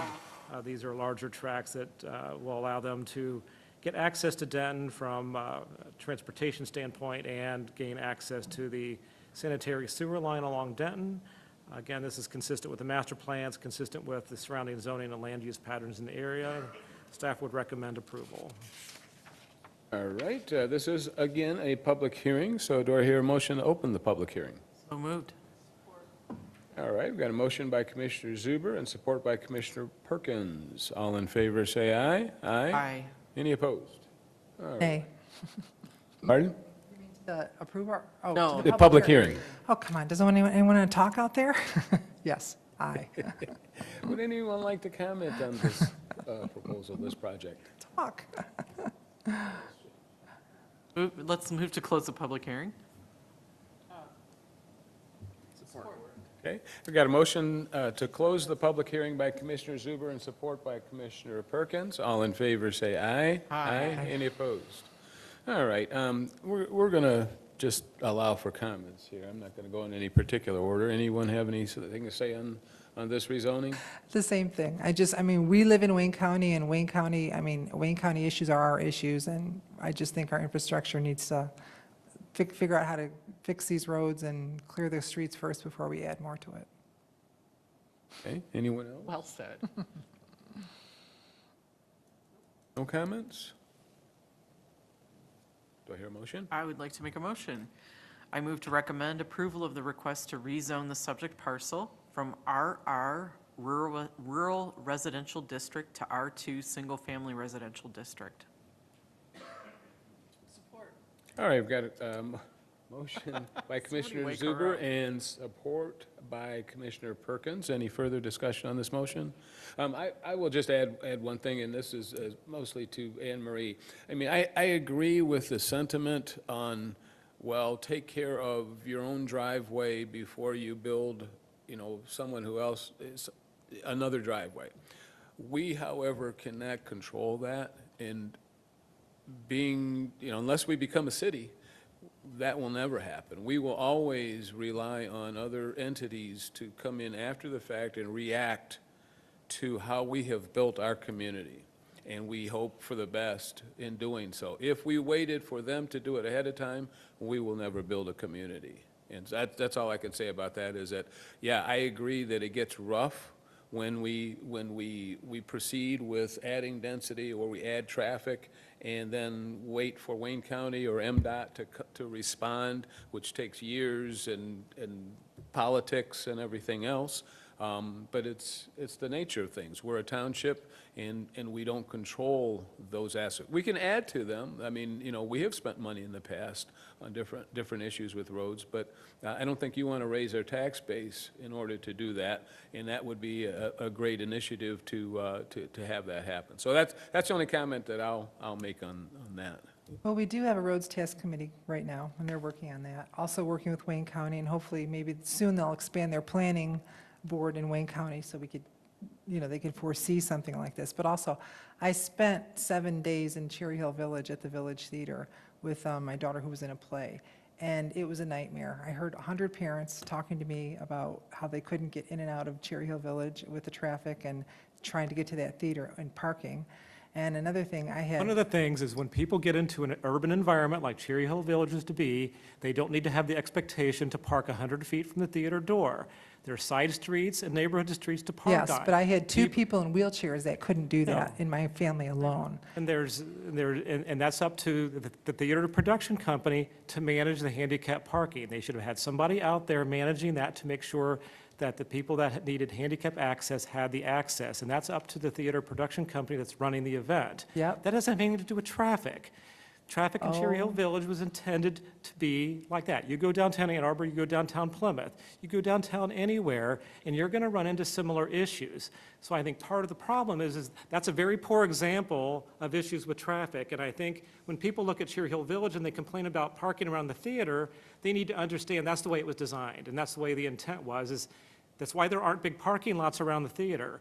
People in a suburban community feel like there should be parking lots around every theater so they don't have to walk anywhere. That's not what Cherry Hill Village was intended to be. And I think that's part of the paradigm shift that we have to start making, especially in the village area, because it's a different mindset.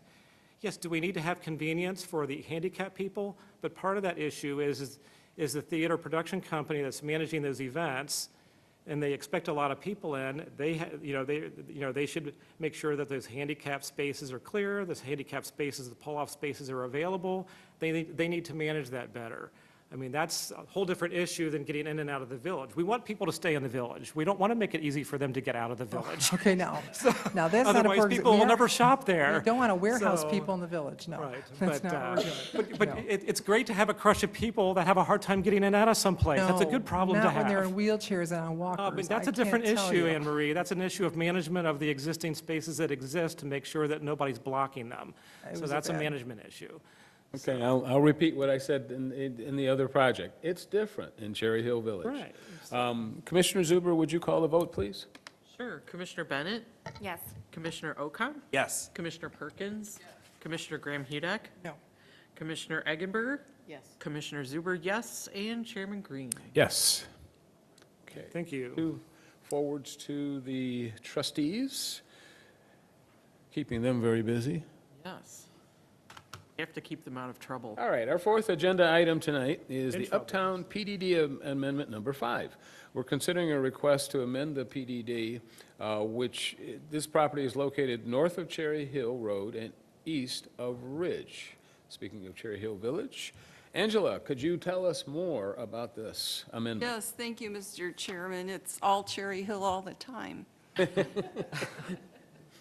Item 4 is a request to consider amendment number 5 to the Uptown Plan Development Agreement The aerial photo here that you see is a little bit out of date because there are additional buildings that have been constructed since that was taken.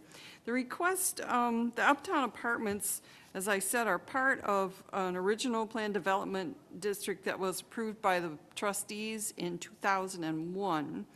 I included in your packet the, labeled as attachment 1, the concept plan. There was question as to whether or not apartments had originally been proposed for all the way from Ridge to Denton. And as you see on the concept plan, while the building footprints are not to scale, it's a concept plan, there was an intent that there be apartments in that entire area after the Denton Road was realigned, because that didn't used to exist there at all. Where Fire Station number 3 is, there was no road there.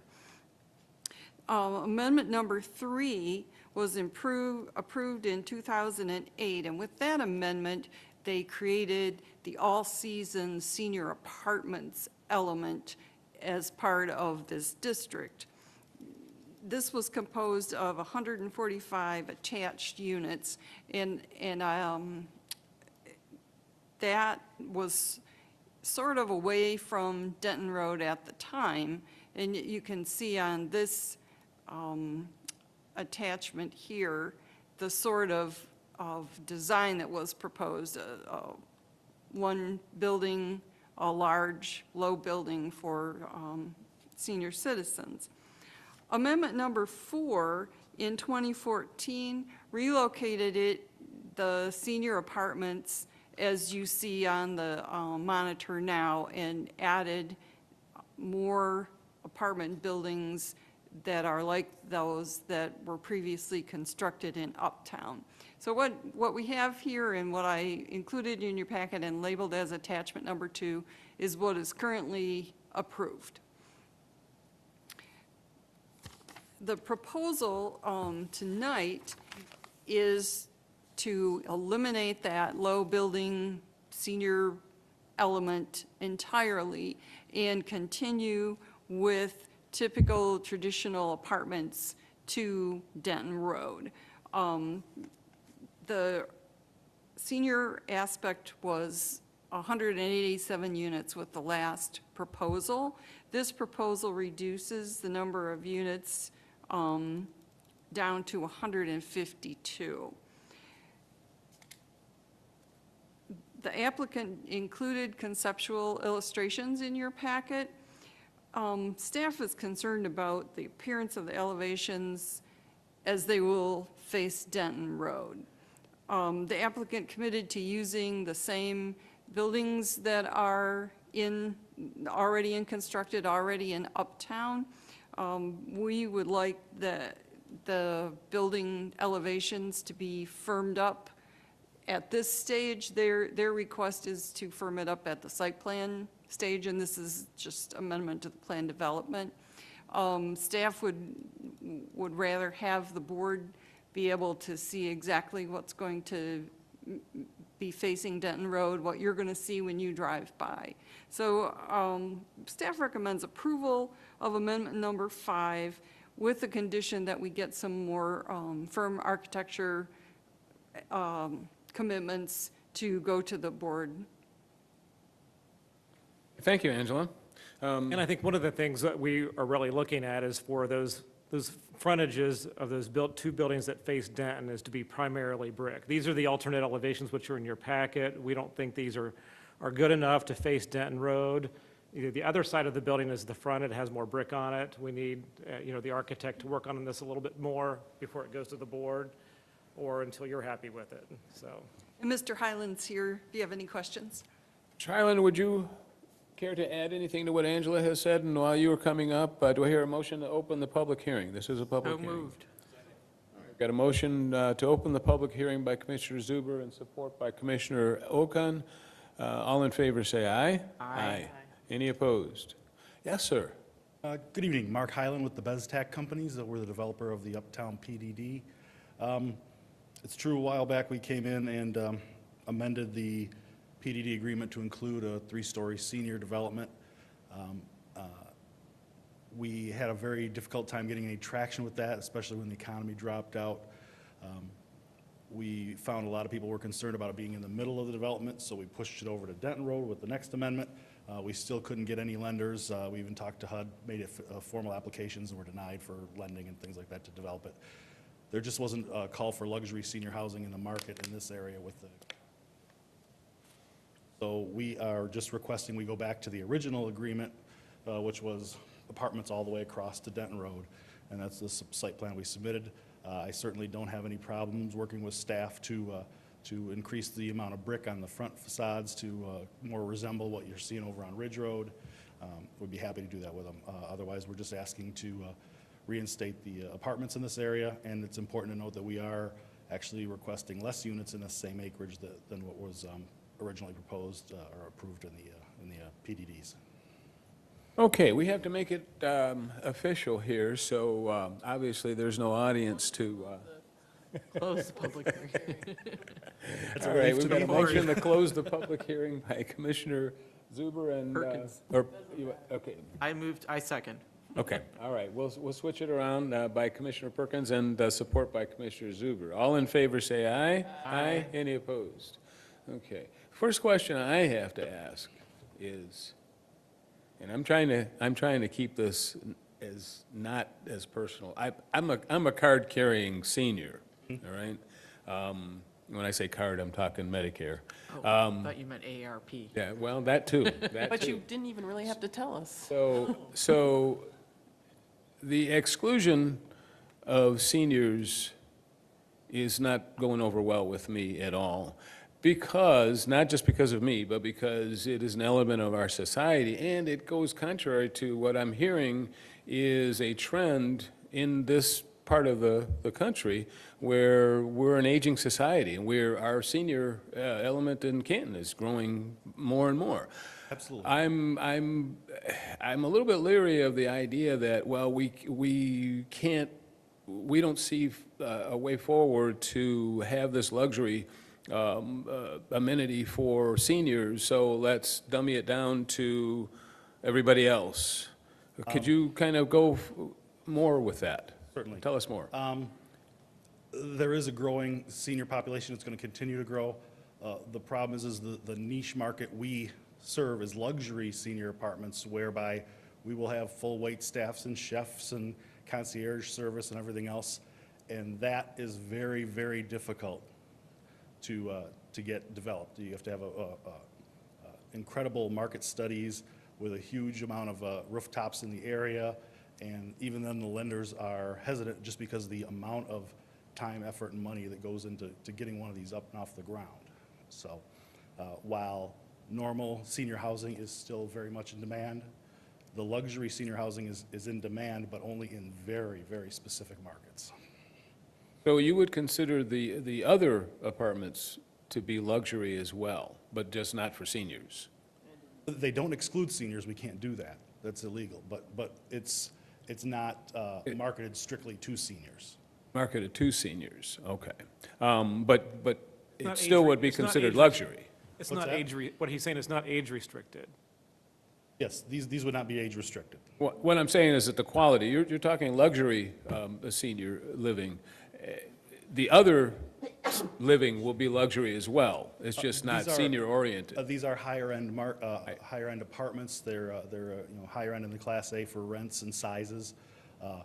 They do not have, of course, then all the accoutrements of the luxury senior apartments, which would be, on-site staff assistants and chefs and wait staffs and concierge folks and shuttle buses. It's just going to be strictly apartments with, very nice clubhouse, pool area, park areas, and things like that. But it wouldn't have all the other amenities, service-related amenities. Anyone else have any comments? Any questions? Sure.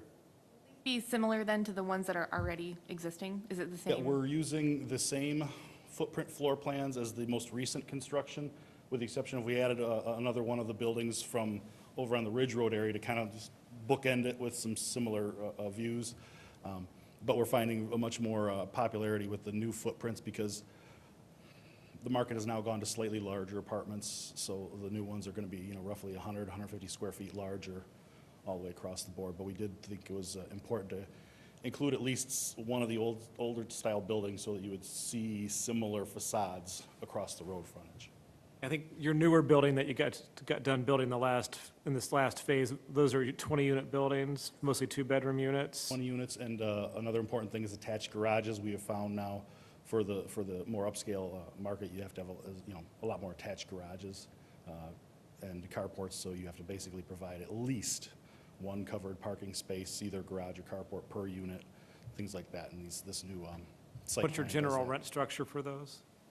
I'll have to check, because every time we look at the market, it changes, but I think it's going to be somewhere in like the maybe $1,700 to $200 or $300 range, something like that, depending on your views of the pool and things like that, that would be considered a premium. Jeff, should this go through without the senior development? We're pretty much done here in terms of where senior development could take place, correct? Well, I think what we're seeing is just with the zoning changes you just recommended down on Geddes and Denton Road, down in the school district to the south of Plymouth Canton, that's where we're seeing most of our senior housing.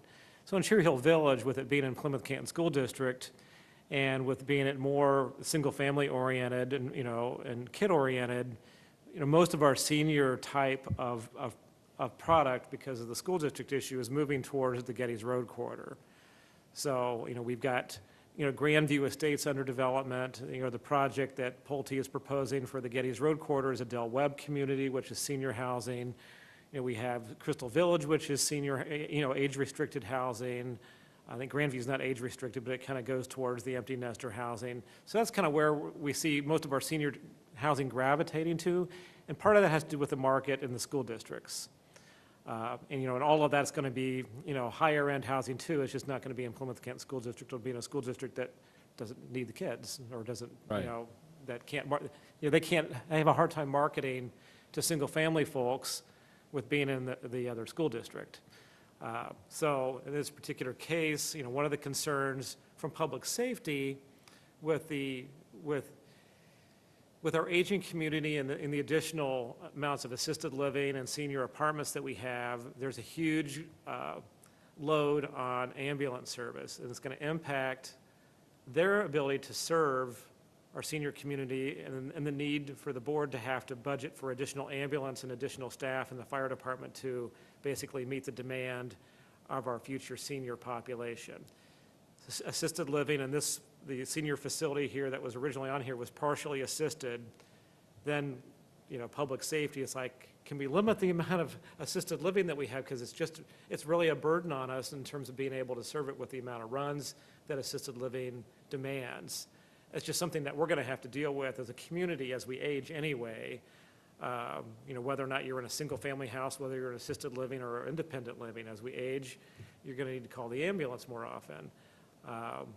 But part of it has to do with market demands and market economy in terms of where senior housing should gravitate. And that's kind of what we're seeing as the trend is a lot of that is going down to the Geddes Road corridor. It would seem to be a no-brainer, however, being so close to Fire Station number 3, that ambulance services would, be less of a burden. You'll have to have an ambulance in the house. Well, you still have to take them from their apartment Yes, to the I hospital. understand, but you get where I'm coming from. So part of this is just a market change from what they thought what they were going to have in 2008 with the demand for higher-end seniors. Because your rent structure for your seniors was $3,000 or $4,000 a month, right? Started at about $3,500 a month and went up from there with lots of different, meal packages and So it was almost on the range of mid-assisted living, so. This isn't an issue that is strictly for Canton either. We're finding this in all the places we're at where it seems like at least your market rate senior housing is starting to congregate in specific areas, which is actually a benefit to the community, because instead of having to upgrade all of your different firehouses, now you can maybe focus in more of like a couple areas to do specific upgrades. One ambulance at every firehouse gets expensive. Putting like just 2 ambulances at one firehouse is a lot less expensive, and it serves the population that needs it because you're closer to that area. So it's a problem that every community has to address, but in the fact that they're all kind of starting to gravitate towards similar areas, it actually is a benefit to the community. Right, and, yeah, I totally agree, and I think that that's the only saving grace here is that, you know, perhaps we are, you know, missing a boat in terms of the availability of land to the south of Cherry Hill Village that could be more suitable. But I hate the idea of excluding any segment of our population, particularly a growing one. You know, but as you said, if seniors want to do that, live there without all of those other amenities, they'd still be able to do that. Absolutely. And by the Fair Housing Act, too, all of our ground floor units are either already built to be accessible or are easily converted to accessibility, you know, with the low gauge ramp, thresholds and everything else. Being that these are considered to be the higher end, why are we even talking about lessening the brick? I mean, why is that even an issue? Well, we're not talking about lessening the brick, because Well, not, a I lot mean, of the. but what's been proposed is Well, less. these have more brick on than the current buildings do. The issue here is, what are we going to see along Denton Road? Because one of the things that, when we met with Mark, when he was conceptualizing this plan, is we didn't want to see any of the parking between the road and the building. And the way these buildings are oriented, the fronts are oriented in towards the parking, because people are coming in from the parking lot and the carports and things to get into the building. So what happens then is these are the backs of the buildings. So, you know, we told Mark, you know, he needed to do something with the backs of the buildings facing Denton Road. We just don't feel he did enough. So he's added brick that the current buildings don't have on them, these two-story bays of brick, I think, Angela, right, or the additional brick that essentially most of these elevations have siding on the back sides of them. If you look at the current backs of the buildings, which is generally what you see as you go down Cherry Hill Road, because we haven't finished the front edge of it yet, you're seeing the backs of the buildings. So that's why we're just suggesting that they do these, you know, the fronts, you know, they need to put a lot more brick, you know, on these edges. And I think their architect, you know, Bogarts, you know, they have a wealth of experience in finishing these buildings the way they should be finished, and we just feel, he wanted to do it site plan level. We felt it was more important to do it now, so we knew what we were getting. Basically, we submitted our existing buildings. Jeff said more brick, and Angela said more brick. So we came back with more brick, and they said, still not quite enough, and that's where we're at right now. So we'll put more brick on. Well, you know my feeling on fronts and backs and sides. I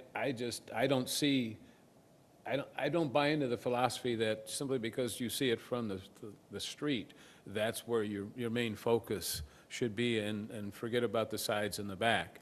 I think that a building should be presentable from all directions, regardless of who's looking at it and from where. So if we're talking brick, I'm not saying that it has to be 100% brick, but it's got to be, and you're talking higher end, it needs to be quality product for Cherry Hill Village all the way around. I'm not sold yet on the give up factor on the senior market.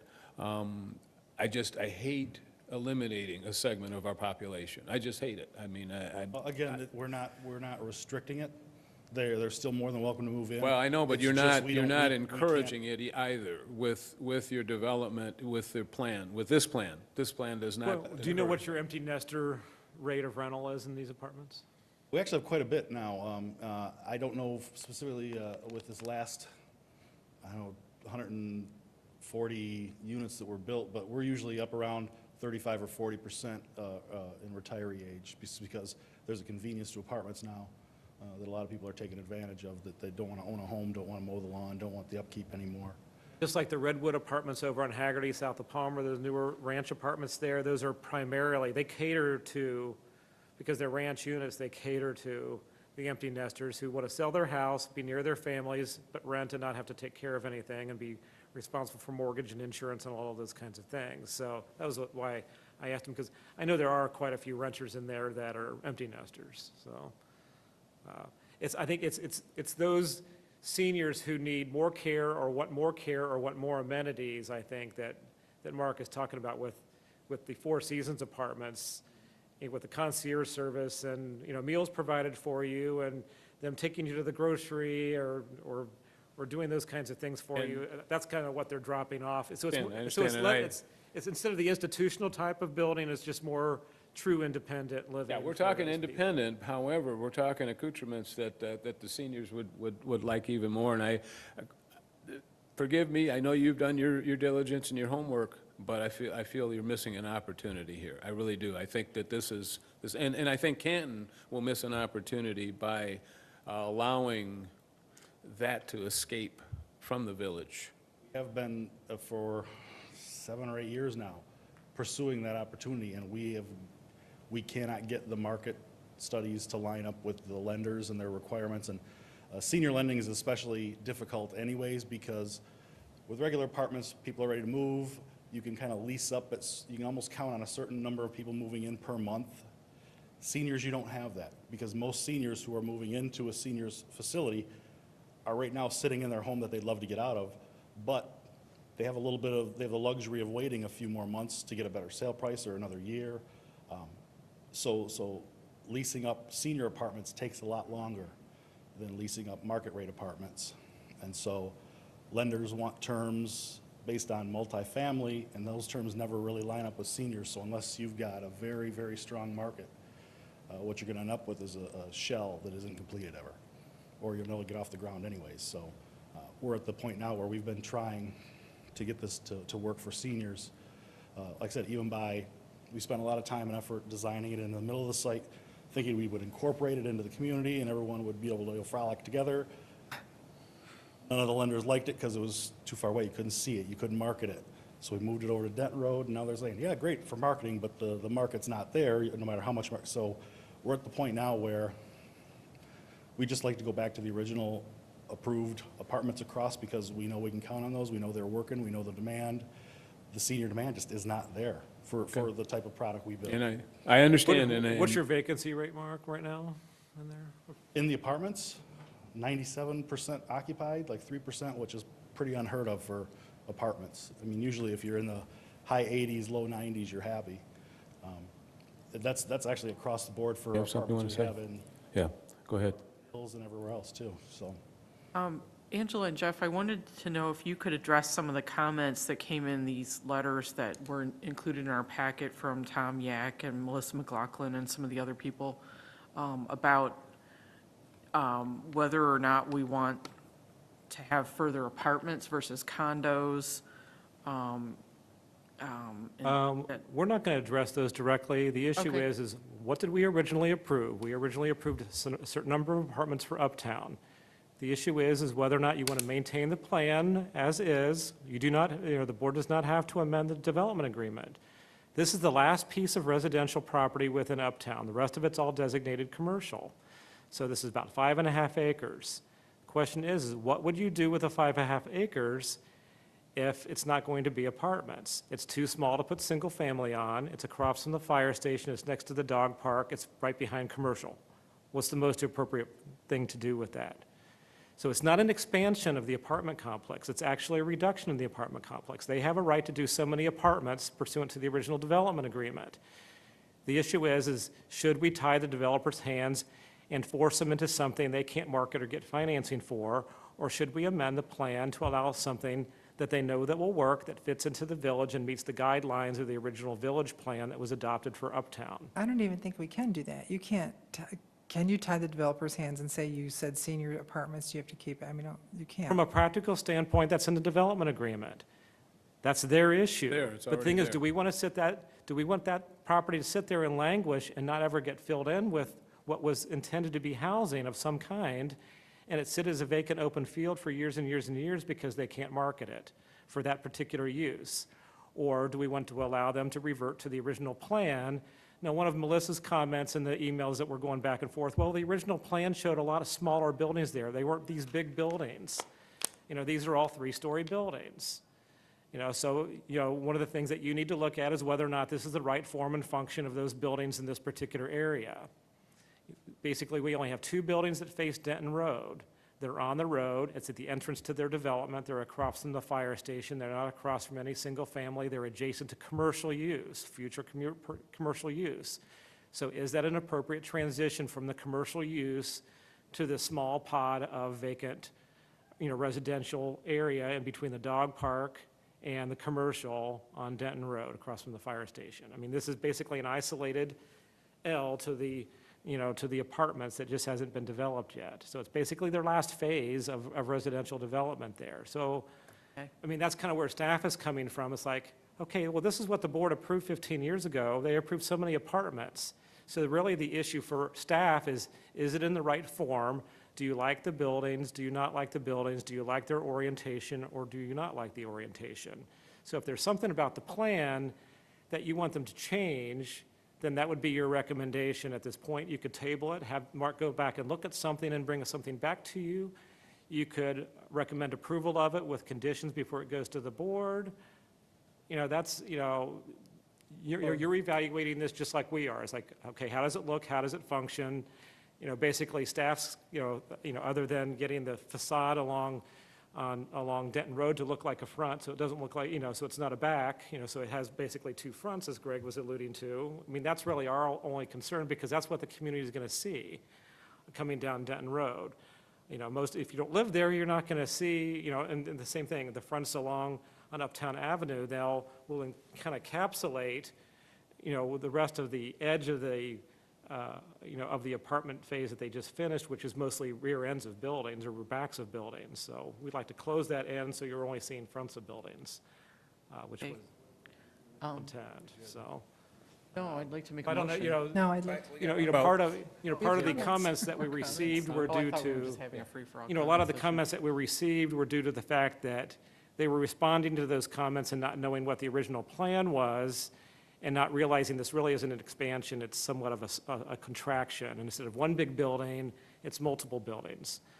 So I think maybe, the issue I think is, that Tom and Melissa said, I think they were saying the three-story building in this area they don't fit. They're not compatible or consistent with even the original plan, which was smaller buildings. But if you go back to that original plan, that's a concept plan that's changed 4 times over 15 years. So the road network in there is a little bit different. Uptown Avenue comes out at a different location. So there are a lot of factors in terms of how this can be laid out. There's only so many different ways to lay out these buildings. Commissioner Okon, you had some comments? Yeah, a couple comments. We've been talking about Cherry Hill Village all day. And one of the things that we kept on talking about is the flexibility and the mix that Cherry Hill Village has. To me, this is just more of what's currently there in the middle. You drive past it today, and it's just one large building after the other with no characteristics, if you ask me. And this just looks like we're just kind of adding on to it. And I think this is a great opportunity to really come back with something really good. I think Cherry Hill Village deserves something better than this. And I love the idea of having that mix, whether it's a senior complex, whether it's more townhouses, something. But I think Cherry Hill Village really deserves something better than what's presented tonight. I would agree. And quite honestly, I would recommend denial of this proposal unless you feel that tabling is the answer to ask the petitioner to come back with a different plan. I don't know how else, what the board feels. Go ahead. a couple questions. I mean, tonight, we're just being asked to approve, basically, that it moved from senior apartments, it's being reduced from 187 to 152, so it's not an increase, it's a decrease in density. And you're saying you were a little bit concerned about the facade. Well, if you're concerned about the facade, I mean, there's a letter in here from Mark saying that he will work with you on that, so we aren't done there.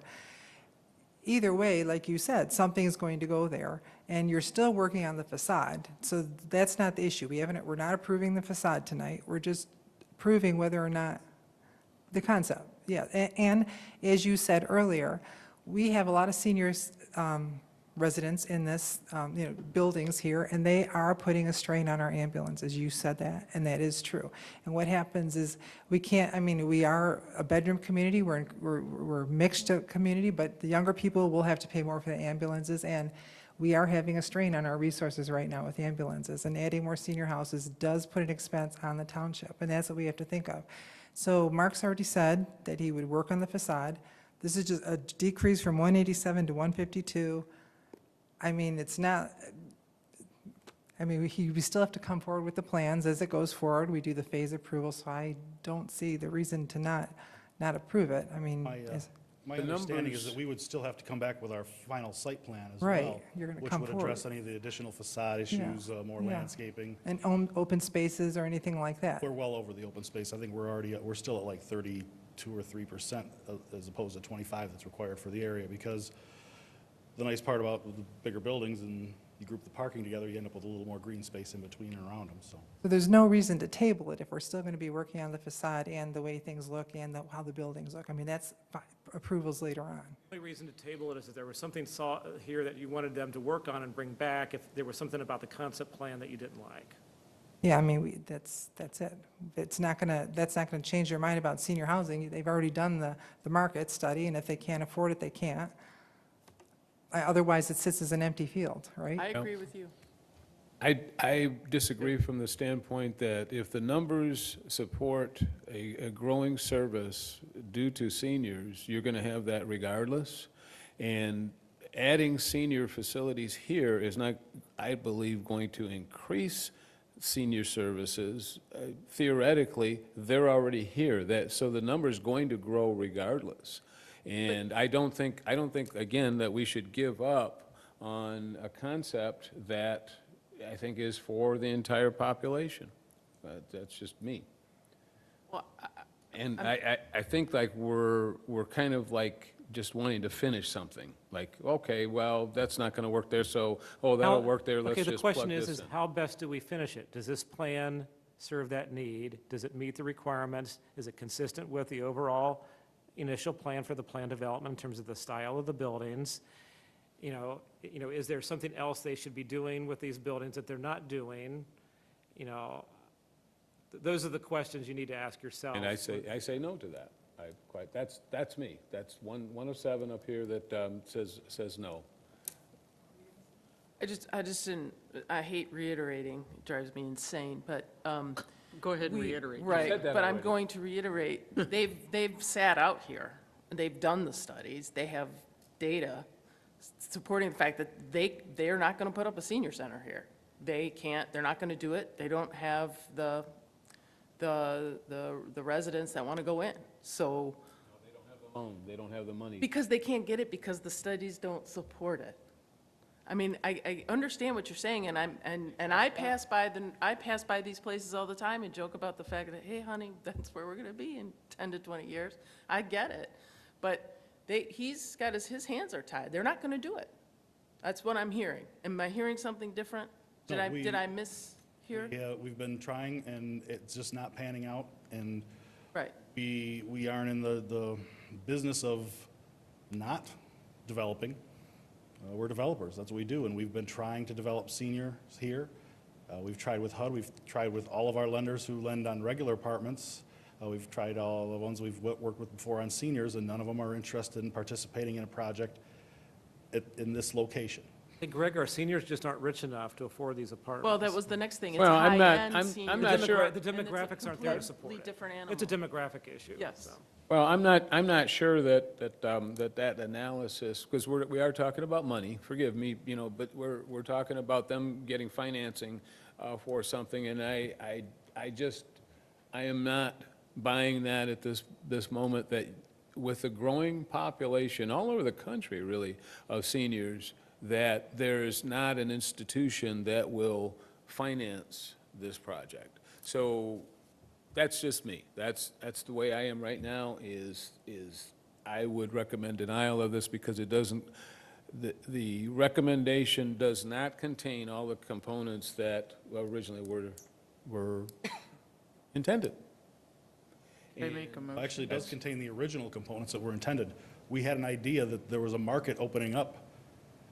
The bottom dropped out, it never came back fully, and so basically, we were wrong.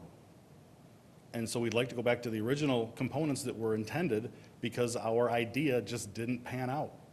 That's part of the development, sometimes not quite getting it right and having to start over. Okay, and I'm not trying to be argumentative here, but so let's just pack in a Greg, you lot just of don't agree. density.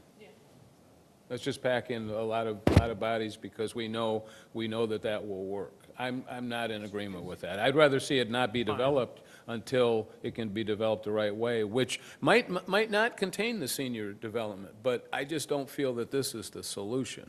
I feel like this is kind of like carpetbaggering a concept that, hey, the density is there, we can fit that in, and we can plug in more and make more money.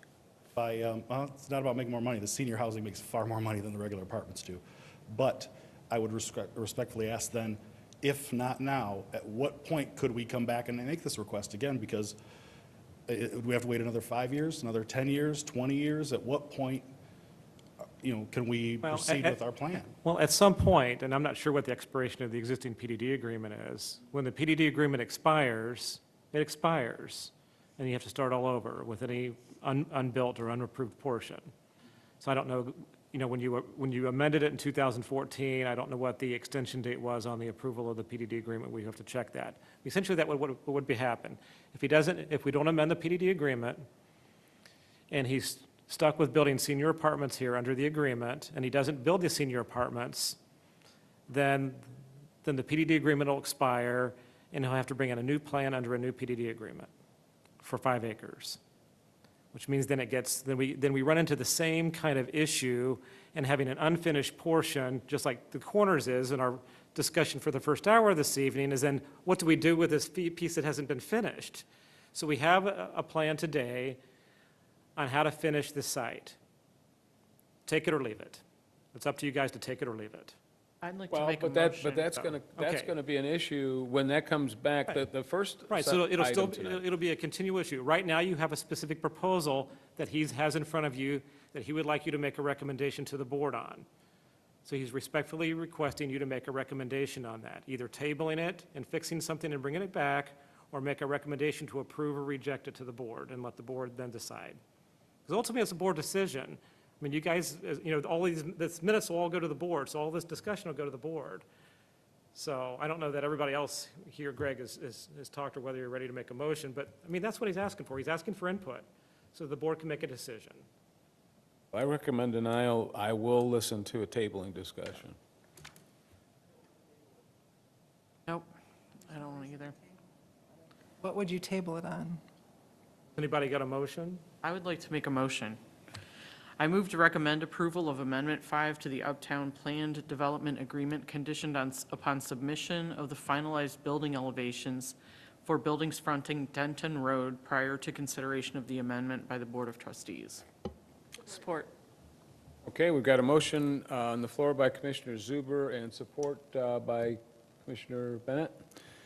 Any further discussion on the motion? Hearing none, seeing none. Commissioner Zuber, would you call the vote, please? Certainly. Commissioner Bennett? Yes. Commissioner Okon? No. Commissioner Perkins? Yes. Commissioner Graham Hudak? Yes? Commissioner Eggenberger? Yes. Commissioner Zuber, yes, and Chairman Green. No. And I believe Okay. All right. 5-2. Thank you. Great. Okay, so that Thank goes- you. Yes, we will goes to the continue with trustees. staff and get some nicer facades with more brick on it before we go to the board. We will be back with our final site that. plan as well, so. Thank you Thank you. for working with us. Okay. We need to send business to staff.